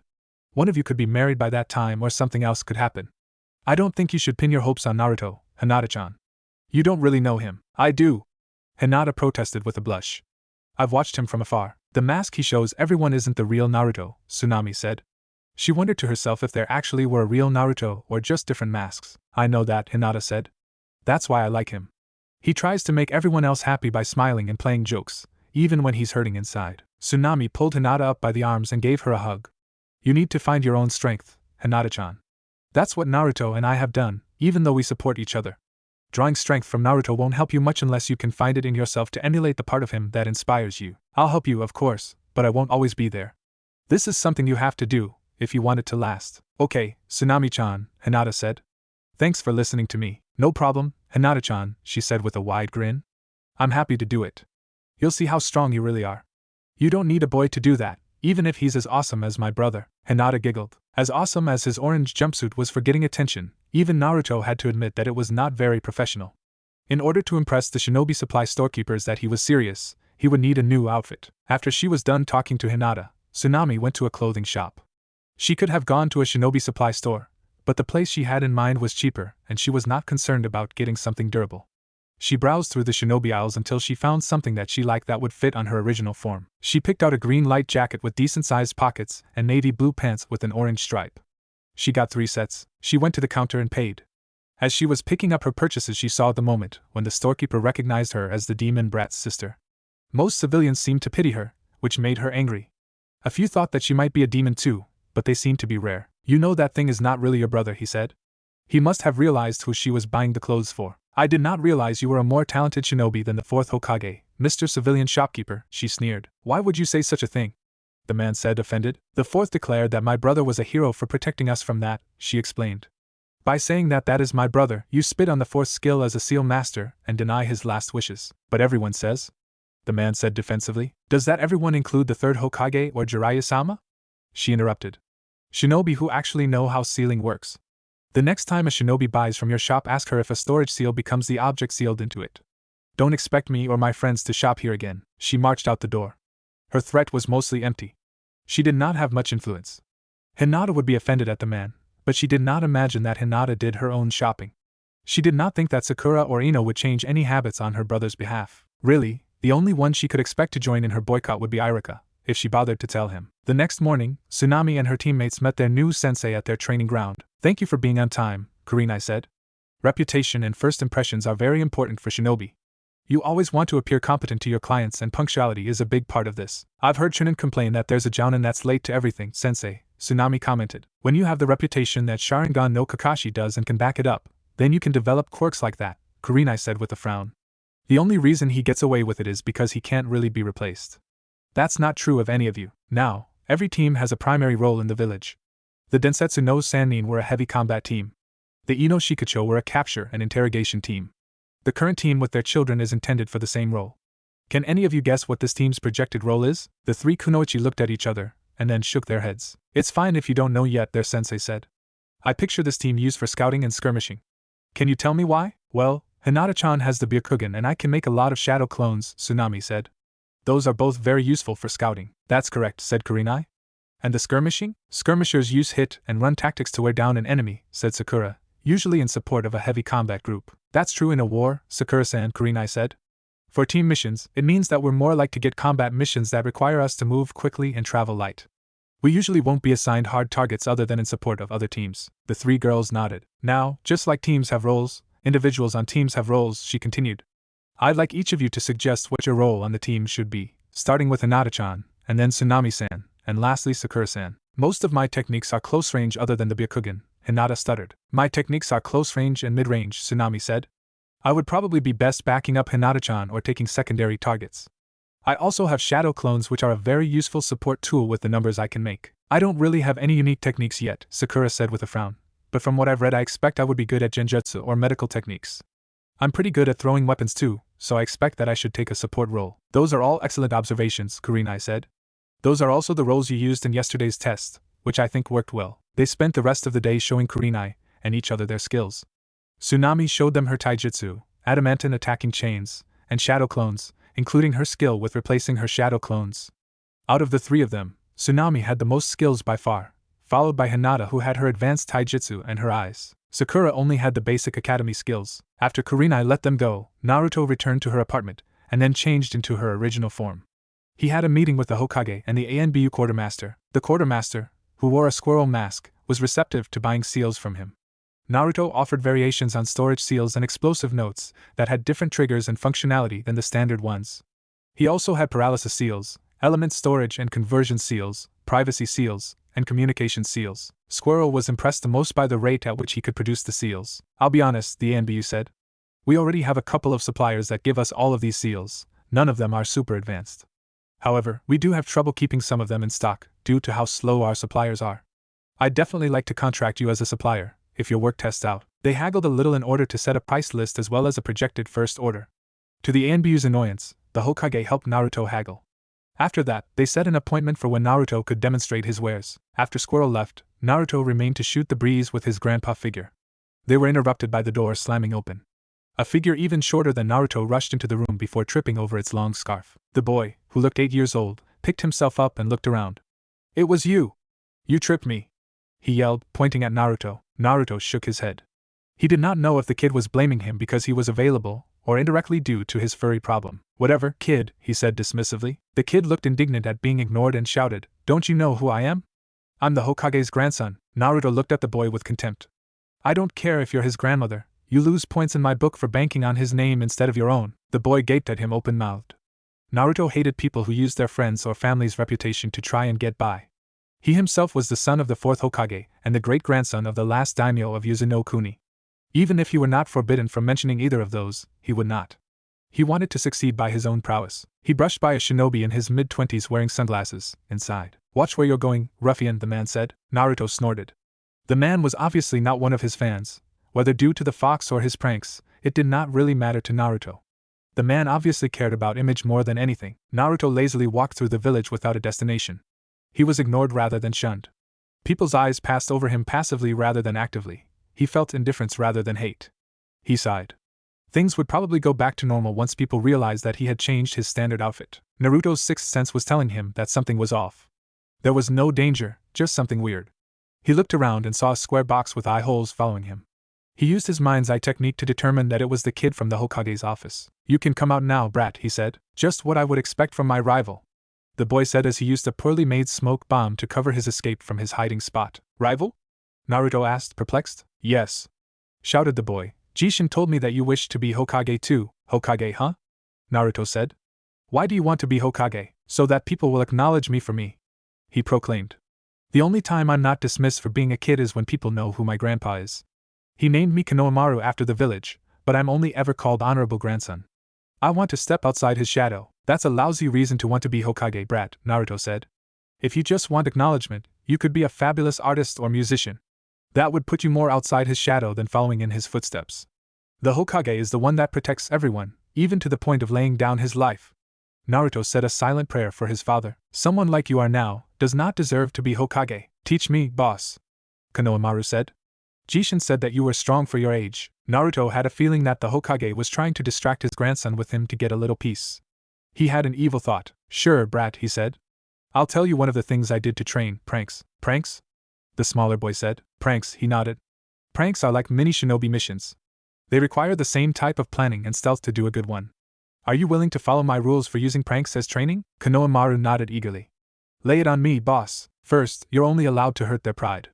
No injuries. Second, no major property damage. If it takes more than half an hour to clean up, you went too far. Third, it's all right to get caught as long as you pull off the prank. If you get a reputation, it makes it harder to pull off your pranks and the value of pranking as training goes up. If you do get caught, take your punishment with a smile. You want to be a prankster, not a punk or a bully. Fourth and last, target those that take themselves too seriously. You'll be doing them a favor by deflating their ego. Targeting those that treat you poorly for a bit of revenge is great too, as long as you follow the first two rules." "Got it?" The boy, who had pulled out a notebook and was eagerly writing, nodded energetically. "Okay," the blonde said. "Give me some ideas of what your first pranks would be and I'll give you some pointers." Naruto smiled to himself as the other boy began to list some ideas. The Hokage should know better than to try and dump his grandson on him. He also figured that Mr. I wear sunglasses indoors would be a common target. That made him smile. Who said petty revenge could not be sweet? That night, Naruto asked his mom, "What are you going to teach me next, Mom?" "Chakra seal manifestation," she said. "Once you get that down, I'll teach you the seal for adamant sealing chains." "I'll be able to make chains like yours?" he asked. "Yes, the chains that come from the seal will be able to suppress chakra like my own chains," she said. Chakra seal manifestation is also useful for other short-duration seals like privacy seals or for quick traps. Your father used it with his Horatian seal during tough fights. The easiest way to use it is with your hands, but when you get better at it, you can use your feet to do it. It's also possible to use your chains, since they're extensions of your chakra, but that's much harder. It took me years to be able to do it like that. "Awesome," he said. If he could spawn the seal for the sealing chains with his attacking chains, that would almost make up for not having his mom's special chakra. "Hey, Mom," he said. "Do you have something that will help me when I eventually have missions out of the village? My shadow clones don't typically last longer than a day. I have been working on a seal That should draw natural chakra and convert it to make your clone last, she said. Natural chakra? Naruto asked. It's the natural energy that living things leave behind in the earth. People who can use it directly are called sages. This particular seal slowly draws from it and converts it to normal chakra. That sounds pretty cool, Naruto said. Its rate is very slow, slower than a normal shinobi's recharge rate, his mom said, but it will be enough to support a shadow clone that isn't using a lot of techniques. So my clones wouldn't be able to make a lot of seals while I was gone? He asked. Not all at once, she said. You could do a few every hour, but certainly not up to your standards. Their second day of training, Kurinai talked about her plans to train them in teamwork exercises, tracking theory, stealth, trap making, and ambushes as well as physical and chakra conditioning. She also offered to teach Sakura her personal taijutsu style which paired well with genjutsu. I don't know much about the Hyuga or Uzumaki fighting styles, she said. I'm going to assume that you have your own resources for those. After she had finished outlining what areas she would teach them, she asked, Can anyone tell me what the most important aspect of teamwork is? Communication?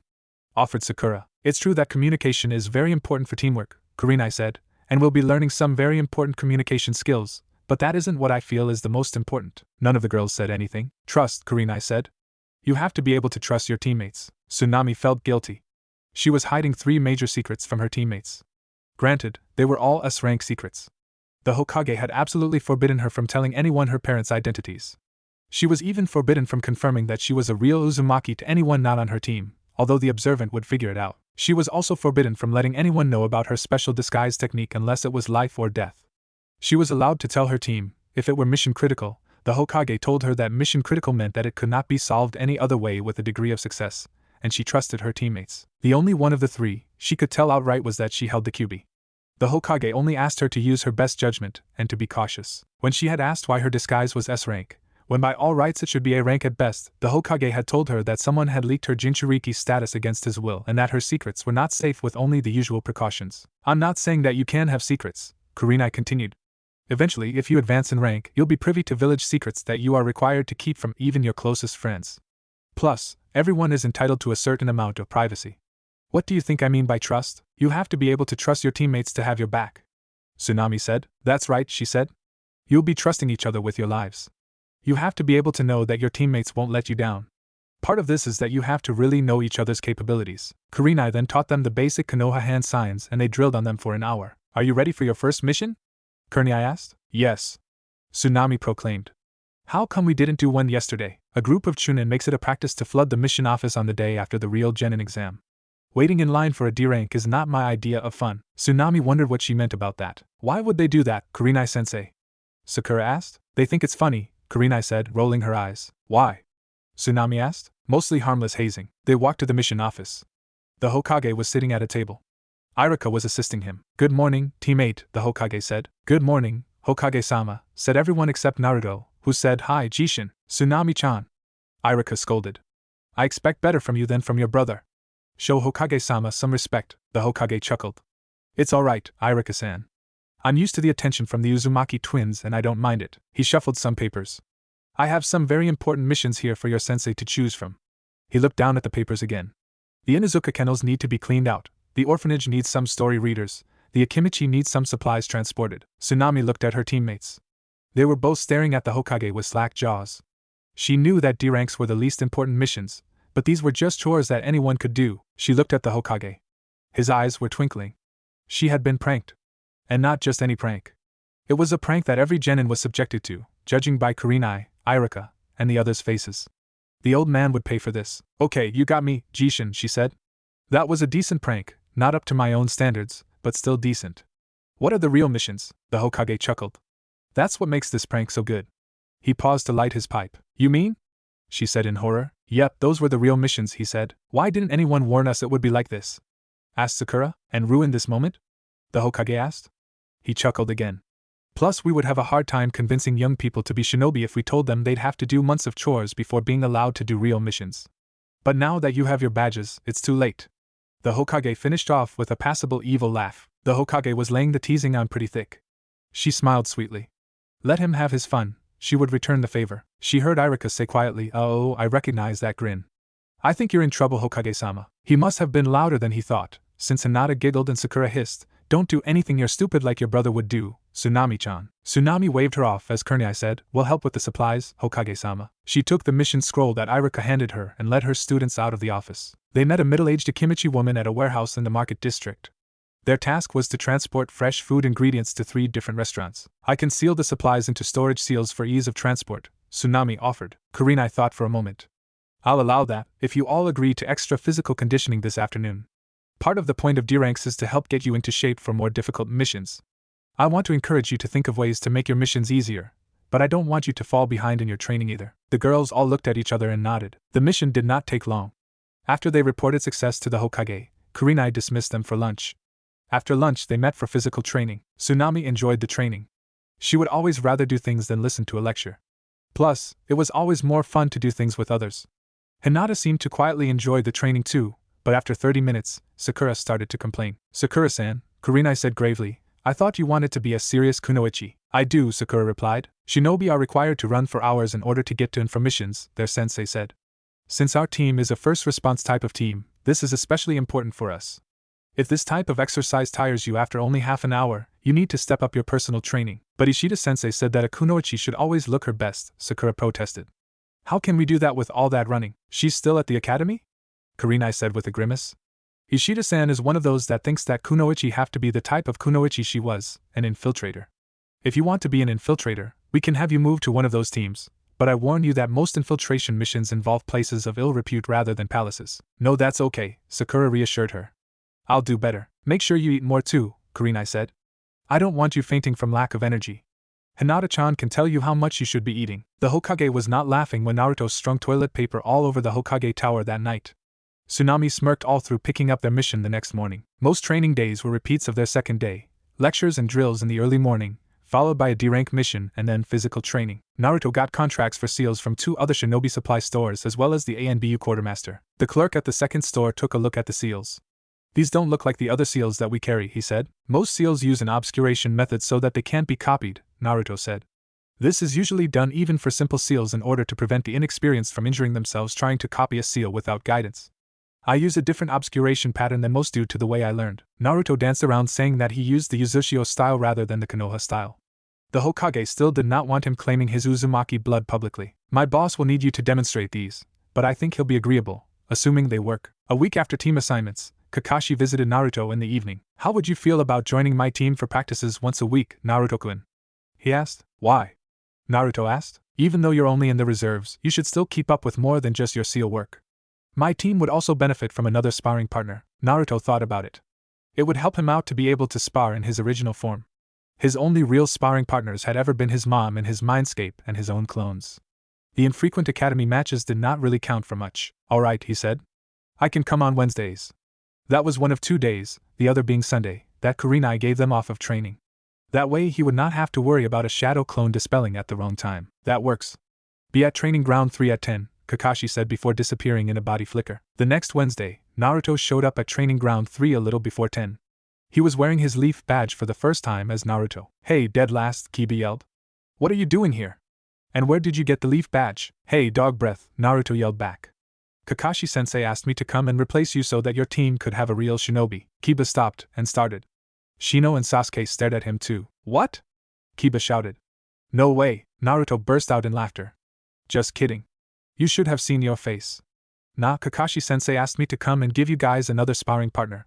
I have the leaf badge because I'm in the reserves." "How did that happen?" Kiba asked. "You didn't pass the test. Turns out Mizuki was sabotaging my tests," Naruto said. "He's currently under investigation to see if he was sabotaging anyone else." "No way!" Kiba shouted. "You couldn't even do a clone." "It turns out I'm too awesome for the clone technique," Naruto said. "Too much chakra to make it work." "What?" Kiba shouted. "I don't believe you." "It is true that Uzumaki-san has a very large amount of chakra," Shino said. "How do I know?" "My Kakaichu can sense that he has at least as much chakra as Kakashi-sensei, and so does his sister." "How did you get so much chakra, dead last?" Sasuke asked. Naruto shrugged. "I didn't do anything special for it. Maybe it's inherited, but we're orphans and nobody has told us anything about our family." "Why did you join the reserves if you should have passed?" Kiba asked. He shrugged again. "After the way I was treated by Mizuki and some others, it lost its luster. Truthfully, the only reason I joined the reserves is so that I could practice Fuinjutsu." "Sealing?" Sasuke asked. I like it, and I seem to be talented at it, Naruto said. The conversation died and they all set to waiting. Naruto pulled out one of his Fuinjutsu texts and started to read. Half an hour later, Kakashi showed up. Kyuubi yelled at him and Sasuke looked even more irritated than normal. Naruto was irritated as well, but it was not a complete waste of his time since he had his text with him. Kakashi had them do taijutsu-only spars. Based on his experience in the academy, he and Kiba were close to the same level if they stuck to pure taijutsu without Kiba's partner, Akamaru. Sasuke was better and Shino was last. It was not that Shino was poor at taijutsu, he was actually better than most of their class had been, but the other three were better. Since it had been only a couple of weeks since the academy, the results were typical. Sasuke won all of his spars. Naruto happened to win 2 out of his first 3 spars with Kiba and all of his with Shino. Shino had gotten lucky and won the last of his 3 spars with Kiba. Arg. Kiba growled in frustration. This isn't fair. Most of my taijutsu moves are designed to be used in combination with Akamaru. Let me use him, sensei, and I'll wipe the floor with the dead last. Now, Kiba-kun, Kakashi said, lifting his gaze from the orange book he had been reading. That wouldn't be fair. Naruto-kun doesn't have any clan techniques to use, right? He raised a brow, daring Naruto to say differently. Actually, Kakashi-sensei, Naruto said. While I can't use any clan techniques, I do know the shadow clone technique. This was true in that the Hokage had forbidden him from showing off any clan techniques trivially. Hokage Jishin allowed me to learn it after we discovered I had too much chakra for the normal clone technique. It'd be fair fighting Dog Breath and Akamaru-san if I can use shadow clones. Kakashi stroked his masked chin thoughtfully. Okay, Kiba-kun. You can use Akamaru-kun, your 4 legs technique, and your man-beast clone, but no other clan techniques you might know. Naruto-kun, you can use 3 shadow clones. If one of them dispels, you can make a new one to replace it. Can I use replacement too? Naruto asked. Kakashi nodded. That would be okay, but Kiba-kun can use it too. You're going down, dead last, Kiba said. Naruto bowed toward Akamaru and said, I'll try not to hurt your servant too badly, Akamaru-san. The puppy yipped in amusement. Kiba growled. The match started with Kiba tossing Akamaru a pill, which turned the puppy red. Kiba shouted, for legs technique. Man-beast clone. Akamaru turned into a copy of Kiba and they both crouched and growled ferally before charging Naruto. Naruto made the clone seal and formed 3 shadow clones. They spread out slightly. Naruto seamlessly replaced himself with one of the clones. Naruto himself targeted the Kiba he thought was really the puppy with the one of the clones. With some clever footwork and replacements, he managed to get a good position on the presumed dog and gave him a hard blow in the back. The Kiba yipped and turned back into Akamaru. The real Kiba had finished off the 2 clones facing him and charged Naruto. Naruto spawned 2 more clones to replace the 2 that had dispelled and turned to face Kiba. The new clones did not have time to spread out as Kiba clawed through them, causing them to dissipate in smoke. Naruto switched with his last clone and then made 3 more as Kiba made short work of the sacrificial clone. This time they were able to spread out and come at the Inuzuka from all sides. Naruto was again able to get a favorable position on his opponent and hammered him into the ground. That was excellent use of the replacement technique, Naruto-kun, Kakashi made one of his rare comments. I believe that was the deciding factor in the match. After that, they went back to pure taijutsu matches. In the last match of the day, Naruto finally managed to pull a win over Sasuke for the first time ever, mostly because of his stamina advantage over the Uchiha boy. When he dismissed the others, Kakashi asked Naruto to stay. I was fascinated to find out that you knew your mother's taijutsu style, Naruto-kun. My mother's style? He said, playing dumb. Kakashi nodded. You're not bad at it, but it seems awkward for you in places. I learned it from Tsunami-chan, he said. Our bodies are different enough that I can't do things exactly the way she can. Where did Tsunami-chan learn it? Kakashi asked. The Hokage forbade her from saying, Naruto said. She picked it up before she came back to Konoha, but she's never told me much of what happened while she was gone. He paused for a moment. That's pretty cool that it's my mother's style. I'm not the best for teaching taijutsu, Kakashi said, but I can give you some tips on how to adjust the style for your body type. Thanks, Kakashi-sensei. Naruto exclaimed. The following day, Naruto overslept slightly. He transformed, dressed, and ran out the door. When she arrived, Sakura exclaimed, Why do you have whisker marks like your brother, Tsunami-chan? Huh? Tsunami asked. Sakura pulled out a compact and handed it to her. Naruto opened it up and peered into the mirror. Sure enough, her face showed the familiar whisker birthmarks. Oh, I forgot to cover them up this morning, she extemporized. I think they're cute, Hinata said. Why do you cover them up? Tsunami grimaced. They're the reason that Naruto-kun is treated poorly. When I first arrived, he advised me to hide mine. What? Sakura exclaimed. Do they think he's the Kyuubi or something? Tsunami chuckled nervously. Wait. You're serious? Sakura said, floored. That's stupid. Naruto-san is an idiot, but he's mostly harmless. Well, Tsunami said. We were born the day that the 4th defeated the Kyuubi and we have the marks, and nobody knows who our parents were. People drew stupid conclusions. Where do the marks come from? Hinata asked. The Hokage only said that it came from a condition of our mother's, Tsunami said. He said that the first Hokage's youngest son also had the marks, because the first wife had the same condition, but very few people remember because he died young. Wait, Sakura said, wasn't the first wife an Uzumaki too? Yes, Tsunami said. If you don't mind, I'm going to cover the marks with the disguise. Won't that take a lot of chakra? Sakura asked. Don't worry about it, Sakura-chan, she replied. I have tons of chakra. It won't be an issue for a disguise this minor. That morning they were introduced to the menace known as Tora. Naruto was already stressed due to worrying about why her Tsunami disguise showed her whisker marks. Finally, they cornered the beast for the third time. Hinata-chan, Tsunami growled. Is anyone close enough to observe us? No, Tsunami-chan, the other girl replied after looking with her Byakugan. Good. Tsunami activated her adamantine attacking chains. They sprouted from her back and thrust into the ground, and then came up underneath the infernal cat and snared it. Grab it, Hinata-chan, before I kill it, she growled. That night, Naruto informed his mother about what had happened with his Tsunami disguise that morning. Have you noticed anything else odd about your disguise technique? His mother asked. The only weird thing is that it's costing less chakra to turn into Tsunami, and it actually takes some to turn back to myself if I'm starting from Tsunami. If I'm naked, it costs barely more to turn into her than it takes to turn into my normal form. Huh, his mother commented. If I were to guess, I'd say that your Tsunami form is becoming more and more stable. However, the most stable form includes your whisker marks. Naruto stared at her. Does this mean I'm going to have to worry about appearing as her with blonde hair too? His mom shrugged. I'm not sure. The fact that you ended up with blonde hair always seemed weird to me. Usually the darker colors dominate inheritance. As far as I know, I don't have any blonde genes, so it was weird that your hair took after your father's. I'd just keep an eye on it. I'd recommend that you check yourself over before leaving each morning.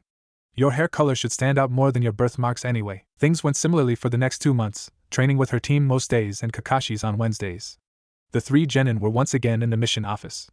The Hokage was listing off more worthless D-rank missions. Just as Tsunami was about to open her mouth to complain, Kurinai said with a humorous note in her voice, I think we're ready for a simple C-rank mission, Hokage-sama. The Hokage stared at each of the genin for a few moments before saying, very well. He looked through some of his scrolls before selecting one and handing it to Kurinai. Bring in the Taki tutor, he said. A chunin brought in a man in well-made, but not aristocratic, civilian clothing. This is Suzuki Akira-san, the tutor for the daughter of the daimyo of Taki no Kuni. You are to escort him and his charge to Takamitsukura no Sato, the seat of the daimyo of Taki no Kuni. Kurinai directed the genin to meet her at the gates in 2 hours. Naruto went to her apartment and packed for the mission. She was grateful that she knew sealing techniques. Her specialized storage seals made packing and unpacking easy. They also allowed her to categorize and segregate her supplies so that they were not all sealed into one large bin. She summoned and dismissed a shadow clone so that the long-term clone that was playing her original self would know what was happening. The clone had been active for 3 weeks. The final version of the seal her mother had made allowed for memories to be exchanged while sleeping. That way she would not get hammered by the memories all at once, and she could keep updated on what her clone was doing. The clone usually posed as Naruto during the day except for when he trained with Kakashi's team. The clone would have to be sick on Wednesday. She arrived at the meeting place 15 minutes early. Hinata was already there. Sakura arrived 5 minutes later and Kurinai 5 minutes after that. Kurinai quizzed them on supplies while they waited. It was more a formality than anything, since Kurinai had already drilled them on appropriate supplies extensively. At the appointed time, a coach pulled up to next to them. Akira stepped out of the coach and introduced the daimyo of Taki's daughter, Masami, and her governess, Rika. The driver of the coach was named Hideo. Masami requested that Hinata ride with her. Kurinai nodded her approval and Hinata climbed into the coach. Sakura complained lightly that Hinata got to ride. You would have been asked to ride if you were the heiress of a noble clan too, Sakura-chan, Tsunami snapped. She then paused as she realized that she herself qualified, even if nobody knew. She shook her head and said, I don't really envy Hinata-chan her spot on this mission. Why? Sakura asked with a sneer. Too much of a tomboy? Tsunami laughed. That too. No, I was referring to the discomfort of riding in that death trap. Look at the wheels bounce in the ruts. Even with cushions, I don't imagine the coach ride is pleasant. After they had gotten through the outer sensing barrier that surrounded Konoha, Kurinai had Tsunami sent shadow clones out ahead of them to scout the way. She also had her leave some to travel behind them as a rear guard. When they camped for the evening, they were all subjected to Masami's incessant chatter. Her favorite topic was noble families. She had made a hobby of memorizing the characteristics of many of them. Noble shinobi clans are the easiest to identify. Since they tend to marry within their clans, they all look pretty similar, she said. I immediately identified Hyuga-san, of course. Their clan's eyes are quite distinctive. Konoha has 4 official noble clans, the Hyuga, the Uchiha, the Akimichi, and the Aburame. They are all quite distinctive in appearance. There's also the Senju, who, while not an official noble clan, is treated as such due to the prominence of the first and second Hokage and their role in founding Konoha along with the Uchiha. They also intermarried quite regularly with the Uzumaki of Yuzu no Kuni, who were another noble clan. She turned to Tsunami. You could actually pass for an Uzumaki with your red hair. I understand that they had quite a few connections to Konoha before Yuzu was destroyed. Tsunami laughed. She hoped her nervousness did not show. I'm actually blonde. I just dye my hair so people don't mistake me for my twin brother. Do you know how annoying it is to be mistaken for a boy? It was almost the truth. Are you a Yamanaka then? She asked before answering herself. No, your eyes are the wrong shade of blue. Actually, your eyes look a lot like the fourth Hokage's eyes. He also had blonde hair. Akira started at that. Actually, the whole camp began to stare at her, as if imagining her with blonde hair. Being known as the fourth's daughter would be worse than being known as an Uzumaki. She laughed again. My brother and I were made orphans by the Kyuubi attack. No one's ever managed to figure out who our parents were, but if we were related to the fourth, I don't think we would have ended up in an orphanage like we did. With that, Masami dismissed her as unimportant. Her gaze passed to Sakura. There aren't any notable clans with pink hair. If Naruto knew Sakura, she was about to go into full-on I will marry Sasuke-kun mode. She looked over and saw Sakura open her mouth, but a look from Kurinai stifled her. Their sensei really hated Sakura's fangirl rants, and doing it in front of a client? That would earn her a nasty genjutsu for sure. Masami arched an eyebrow at Sakura, daring her to say something. Instead of what Tsunami knew from experience she was going to say, Sakura cleared her throat and said, the fourth Hokage was not from a notable clan. Masami smiled condescendingly. Occasionally, someone without a noble background gains power or influence, but it is rare. Tsunami snorted. I don't know about you, but I want to succeed on my own.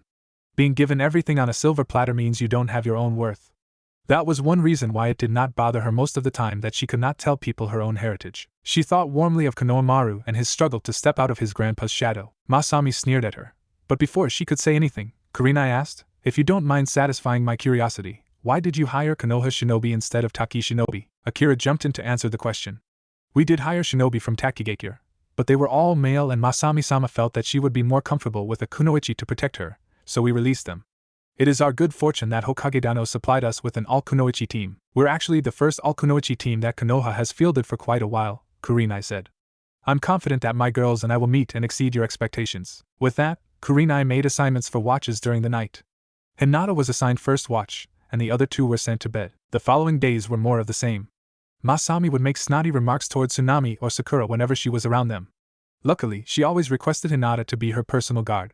That suited Sakura and Tsunami just fine. The day after they entered Taki no Kuni, Tsunami was jolted into awareness by the memory of a shadow clone dismissing itself. She dropped over to where Kurinai was jogging at the rear of the coach. Kurinai-sensei, one of my shadow clones ran into a team of 3 IWA shinobi. Did they attack your clone? Kurinai asked with a touch of worry. She shook her head. No, they didn't attack, but their leader asked for a meeting with my leader in a neutral location. Did they give their name? Kurinai asked. She's a chunin named Kuratsuchi, Tsunami responded. Kurinai tapped her chin. I've heard of her. She's the Tsuchika's granddaughter and pretty strong for a chunin. Are you going to meet with her? Tsunami asked. What if it's a trap? I'll meet with her and I'll be careful, Kurinai said. Genjutsu are actually very useful for this type of meeting. However, I will take one of your shadow clones with me for communication. Kurinai sped up and called for Hideo to stop the coach. She explained to everyone what was going on. Akira was very dissatisfied with Kurinai's plans. What if there's a second team of shinobi that attack while you're gone? He asked. It's highly unlikely that there will be any more shinobi, Kurinai said.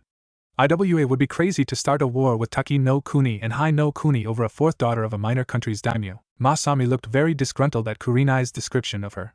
Sakura and Tsunami flashed each other brief smiles.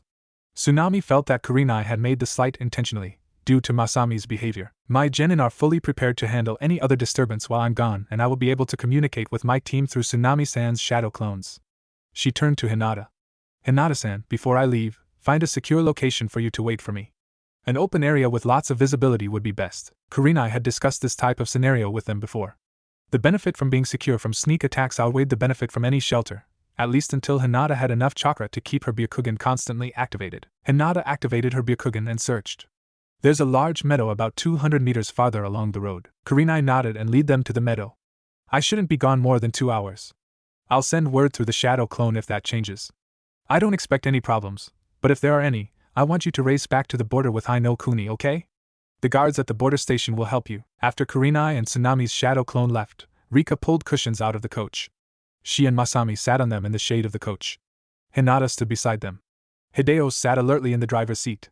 Akira paced nervously a short distance from the coach. Tsunami and Sakura stood apart from the coach on either side so that they could see past the coach, and so that between the three genin, who were arranged in a shallow triangle, they could see all the approaches. Every 10 minutes, Hinata activated her Byakugan briefly to make sure that everything was as it should be. After Kurenai had been gone for 40 minutes, Akira grabbed Sakura from behind as he paced by her and put a knife to her throat. "Akira-san, what are you doing?" Masami demanded before Tsunami or Hinata could say anything. "I think I know what IWA Nin are doing in Taki no Kuni," he said, "and I'm not going to wait for the Konoha Jounin to hand me over to them." "What?" Tsunami exclaimed. "They're after me," Akira said, "but they won't get me." "How do you think that holding Sakura-chan hostage will help you?" Tsunami demanded. "You'll end up with Konoha after you too. You'll tie up everyone else, and then I'll make a rock clone to tie up you and the pink one," Akira said. "My rock clone will check your knots, and then I'll leave." "How can we trust you?" Hinata said. "If the IWA Nin are after you, you're probably a missing Nin. What choice do you have?" Akira said with a smirk. "The only one who could stop me isn't here." "Oh, we can stop you," Tsunami said. "Not without the pink one's pretty little throat being opened," Akira said snidely. Everyone stared at Akira. Sakura was sweating and trying not to whimper. Tsunami had a plan.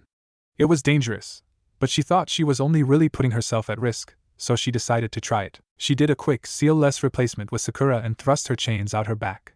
The fact that she was shorter than Sakura meant that the knife was out of position.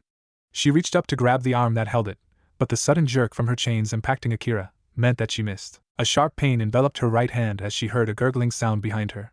She clutched her hand and fell to the ground. She looked over her shoulder and saw that her chains had punched through Akira's abdomen. She retracted them as she felt her own stomach try to and succeed in discharging its contents. "Tsunami-chan!" She heard both her teammates yell. "Make sure he can't hurt us." She managed to get out. Stomach wounds don't kill immediately. She saw Sakura move over and then say mechanically after a few moments, "I made sure he's dead." Hinata knelt beside her. "Can you let me see your hand, Tsunami-chan?" She gently took Tsunami's hand and examined it. Tsunami could not look. "Sakura-chan," Hinata said, "can you get some bandages from our gear?" "How bad is it, Hinata-chan?" Tsunami asked. "I'm afraid that you lost most of your pinky finger, Tsunami-chan," she said. Tsunami grimaced. Sakura returned with bandages and a healing ointment that Hinata had made for everyone. Hinata wrapped the wounds. "You've gone into shock, Tsunami-chan," she said.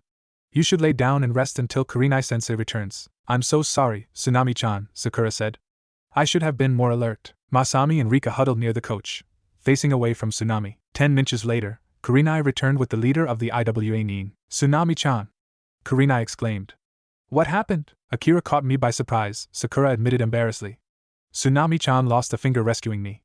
She managed to incapacitate him in the process, and I made sure that he was stopped, permanently." "How come she didn't let me know?"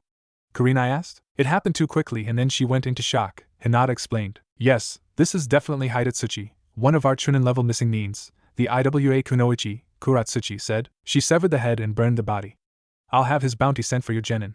It's the least I can do for her getting named taking care of one of our problems." With that, the IWA Kunoichi left. "I know a limited amount of medical techniques," Kurenai said. "Let me make sure it heals cleanly." Her hand glowed green as she held it near the bandages. The ache in Tsunami's hand damped down, and the hot flashes she had experienced since the injury subsided. They spent the rest of the day camped at the location. As everyone was going to sleep, the thought of how the injury would affect her double life occurred to her. If Naruto had the same injury as Tsunami, it would be very suspicious. She waited until everyone except Kurenai, who was taking first watch, was asleep and then used her disguise technique to shift into her birth form. Usually, this took relatively little chakra. This time it took quite a lot, as much as 20 shadow clones. Naruto looked at his hand. The wound was gone, and he had his pinky back. He shifted back to Tsunami, which took the normal amount of chakra. Her hand remained healed. She heaved a sigh of relief. Now she only had to think of an explanation. "Tsunami-chan?" Kurenai said softly. "I felt your chakra spike. Are you alright?" "Yes," Tsunami said equally softly. "Let's move away a little bit so that we can talk." The other two genin and their clients were asleep. Tsunami did not want to wake them. When they were at enough distance that they would have little chance of waking the others, Tsunami reached out her formerly injured hand in the dark and grabbed Kurenai's hand with it. Kurenai gasped. "Your finger grew back." "Not exactly," Naruto said. "It got restored when I changed to my other form, which took a lot more chakra than normal. I was worried that my other form would also be missing a finger." "That's great, Tsunami-chan," her teacher said. "I was worried when I couldn't find your finger. It must have gotten caught in the IWA Nin's fire technique. They can reattach fingers?" Tsunami asked. "Yes," Kurenai answered. "If they aren't too damaged and proper care is taken." "I can't do it, but I could have preserved your finger for when we got back to Konoha. She paused. What are you going to tell the others? I'll tell them it's a rare healing bloodline that pops up in Uzumaki sometimes, Tsunami said. It's more or less true. From what I can tell, my mother could do the true transformation as well due to the fox. I expect that I'll pass on the fox to one of my descendants when I get too old, just like Mito Basin did to Kachin. That could work, Kurenai said. I would, however, keep the fact that it healed hidden from our client and her staff. It's better not to have any rumors floating around. You can tell Hinata-chan and Sakura-chan when we head back to Konoha. Alright, Kurenai-sensei, Tsunami responded. Head back to bed, Tsunami-chan, Kurenai directed. Even with the unholy amount of stamina you have, this day has been really trying for you. Get some rest. Okay, sensei, she responded, heading back to her sleeping mat. A subdued group left the campsite the next morning. Tsunami waved off any concerns about her health. She followed Kurenai's advice and wrapped up her hand so that it was hard to tell that her finger had returned. Luckily, they were able to make it to Takamitsukura by evening. After a brief hesitation, Kurenai directed the genin to remain outside the daimyo's palace while she met with the daimyo, and received the remainder of the payment due Konoha. They spent the night in a hotel in the city. Kurenai signaled that they should remain quiet about the mission and its results before sending them to bed. The next morning, they left Takamitsukura at the distance-eating shinobi travel pace. After they had traveled for an hour, Kurenai had them slow to a walk. Normally, I would have had you meet the daimyo with me, she said. It would be a good experience for you, especially Hinata-chan and Tsunami-chan, based on their goals and backgrounds. However, I decided that Tsunami-chan's injury would raise too many questions. Wouldn't it have been advantageous to gain more sympathy, sensei? Sakura asked. Normally, that would be true, Sakura-chan, their teacher replied. However, this time. Why don't you show them, Tsunami-chan? Tsunami nodded and unwrapped the bandage on her formerly injured hand. How? Sakura exclaimed. I healed it through a rare Uzumaki bloodline, Tsunami said. Not all of us have it, but it shows up every generation or two. Sakura slammed into her and hugged her fiercely. I'm so glad that you didn't lose your finger because of me, Tsunami-chan. Tsunami awkwardly returned the hug. At one time, she had had a small crush on the girl as Naruto, before her attitude and fangirlish behavior had turned him off. It's okay, Sakura-chan, she said. Even if I couldn't have healed it, I would have done it to save one of my friends. Sakura nodded and blinked back tears as she released her. Does Naruto-kun have the bloodline too? Hinata asked. Hesitantly, Tsunami nodded. He does, which is unusual that we both have it. Our mom had it too, but before that the last person who had it was our mom's great-great-aunt. There's no guarantee that any of our kids would get it. Why hide the bloodline from Taki no Kuni? Hinata asked. I thought Konoha liked to showcase its bloodline abilities. There's a balance between showcasing talent to increase Konoha's reputation and protecting our shinobi from assassination or kidnapping, especially rookie genin, Kurenai said. In general, policy is to hide stuff like this until our shinobi are strong enough to fight in the Chunin exam finals. Sometimes it can't be helped, such as when they are members of a prominent clan, but Hokage-sama was explicit in Tsunami-chan's case because she doesn't have clan members to help protect her. The rest of the journey passed without incident. When they arrived in Konoha, they all reported the mission to the Hokage. After the basic report was finished, Kurenai dismissed Hinata and Sakura so that they could discuss Tsunami's bloodline under a privacy seal. After listening to Tsunami describe how she had recovered her finger, the Hokage thoughtfully smoked his pipe. What are the limitations of this, Tsunami-chan? Do you know? I think the only limitations are being aware enough to transform and having enough chakra, she replied. Do you think you could tap into the Kyuubi's chakra to do it? The Hokage asked. Tsunami started. I don't know. I've never actually used the fox's chakra. She glanced at Kurenai and decided to be circumspect. Her sensei did not know about her mom's presence in her seal. A feature of my seal kicked in when I was 5 and had enough chakra to support it. This feature buffers me from the Kyuubi's chakra and influence. This is why people like the Hyuga and the Aburame haven't twigged to the fact that I as Tsunami am a Jinchuriki. The only reason they know that I as Naruto am a Jinchuriki is that they knew me before the feature took effect. There was actually a minor panic when that happened, the Hokage admitted. Some of my shinobi were afraid you had released the Kyuubi. Huh, Tsunami said. I hadn't realized. We didn't want to alarm you, he replied. I had Jiraiya-kun check your seal while you were asleep. The Hokage dismissed them and Tsunami returned to her apartment after stopping by Ramen Ichiraku for her fix. Kurenai had given them 3 days off to recover from the mission. The next Wednesday, Naruto attended training with Kakashi's team. As was customary, Kakashi had them do taijutsu-only sparring. As usual, Sasuke beat the other 3, although this time his match with Naruto was close. Naruto and Kiba split their matches and Shino lost all of his. By early afternoon, Kakashi ended the training. Kiba and Shino both excused themselves to go do some clan training. You want to go again dead last? Sasuke asked after they were the only ones left. Sure, jerk, Naruto responded. Kakashi had made them promise that any extracurricular sparring they did would be taijutsu only. He had explained that using weapons or ninjutsu while sparring unsupervised was a recipe for disaster. Naruto and the others suspected that was why most of the sparring they did in team training was taijutsu only as well. Kakashi was too lazy to supervise them closely. Naruto managed to eke out a win against Sasuke by outlasting him. Sasuke lay on his back, panting to recover. Naruto lay down next to him in order to relax. How were you dead last in the academy? Sasuke asked. You remember how I said that Mizuki sabotaged my final exam? Naruto said. He also sabotaged my other tests and classwork. He wasn't the only one either. The teacher I had before Iruka-sensei did it too. I'm actually as good as my sister. She's a little better in taijutsu, but I'm tougher. I probably would have graduated just slightly behind her at number 5 if it weren't for Mizuki and others like him. Why would they do that? Sasuke asked. Naruto hesitated. Sasuke was becoming a friend of sorts, a friendly rival, at least. The Hokage had told him he could tell others about the Kyuubi if he trusted them, but he hesitated. Finally, he answered, I inherited a weapon, a very powerful weapon. Hokage Jishin tells me it belonged to my mother before me, but he won't tell me any details because he says that if I let others know, it could be a danger to myself and Konoha. The weapon is very powerful and dangerous, but can only be safely handled by Uzumaki. There was a leak when I was a few days old that let many of the adults in the village know that I had the weapon. Most of the shinobi in the village are a little wary of me because of the weapon, but they mostly treat me alright. The civilians, on the other hand, are freaked out because of some accidents that happened with the weapon in the past. They treat me like a burning explosive note about to go off. They think that if I don't become a shinobi that the weapon will be less likely to be deployed. Some shinobi are of the same opinion. Unfortunately, most of those seem to be at the academy. Ever hear the expression, those that can't do teach? There's a certain amount of truth to that. The weapon is utilized via a seal, and that isn't a topic you need to know in order to teach at the academy. So I don't think that many of the instructors there understand it. Sasuke grunted. People are stupid. After a brief pause, he asked. So only an Uzumaki can control it? You can't duplicate it? Jishin said that only an Uzumaki can hold it long term. It would be detrimental for anyone else to try. It is one of a kind. I wouldn't know where to begin to duplicate it, and would be very hesitant to try. To tell you the truth, I don't even know how to use it. It's so destructive I'm hesitant to try and figure it out. Sasuke grunted. You looking for an advantage against your brother? Naruto asked. Sasuke grunted in agreement. After a few moments, he asked, how did you know about that? Kiba-kun told me about your response during team introductions, Naruto responded. It wasn't hard to figure out who the man you wanted to kill was. Sasuke grunted again. Naruto had an evil thought. He also said you wanted to rebuild your clan? Why haven't you gotten started at that? He paused and then went in for the kill. Most of the boys in class were convinced you were gay, seeing as how you ignored all the girls that were after you. I'm not. Sasuke protested. Most of the girls in class weren't worthy of pursuit. Naruto laughed loudly. Sasuke smirked.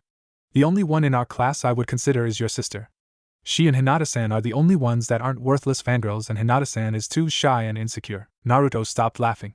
His dual life had left him unsure of how he felt about dating, but the idea of dating Sasuke as Tsunami turned his stomach. Sasuke waved away his incipient protest with a grunt and said, don't worry about me chasing your sister or bringing down the wrath of the fangirls upon her. Naruto interrupted him to say, Tsunami-chan can easily handle any and all of the fangirls. Sasuke grunted in affirmation before continuing.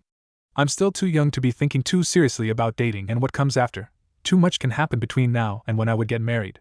Besides, any girl I attach myself to is likely to become a target for Itachi. Naruto grunted in response. Their second C-rank mission was to deliver a scroll to a Konoha outpost on the border between Kawa no Kuni and Hai no Kuni. The trip to the outpost was short, 2 days at a jog. At the end of the first day on the road after camp was set up, Sakura subjected the other two genin to another sermon on why Sasuke was so great. Sakura-chan, Tsunami interrupted her. Did you know that my brother has become a friend of Sasuke-san? What? Sakura exclaimed. There's no way an idiot like your brother is friends with Sasuke-kun. Sakura-chan. Tsunami snapped, irritated with the way her friend always talked about her other half. Sakura chuckled nervously. Sorry, Tsunami-chan. Your brother is just so irritating with his pranks and boasting. Tsunami huffed. Anyway, Sasuke-san and my brother actually have a fair amount in common. They're both orphans with lonely childhoods who spend a lot of time training to cope. It's somewhat natural they would be friends. Naruto-kun has been training with Sasuke-san's team once a week by invitation of their sensei. What? Sakura exclaimed.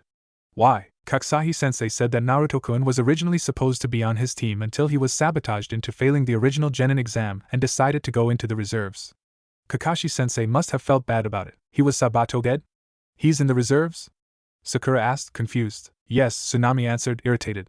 You know he's about as good as I am. Did you really think he failed a legitimate test? But he was the dead last. Sakura said. It wasn't just the final exam that was sabotaged. Tsunami snapped.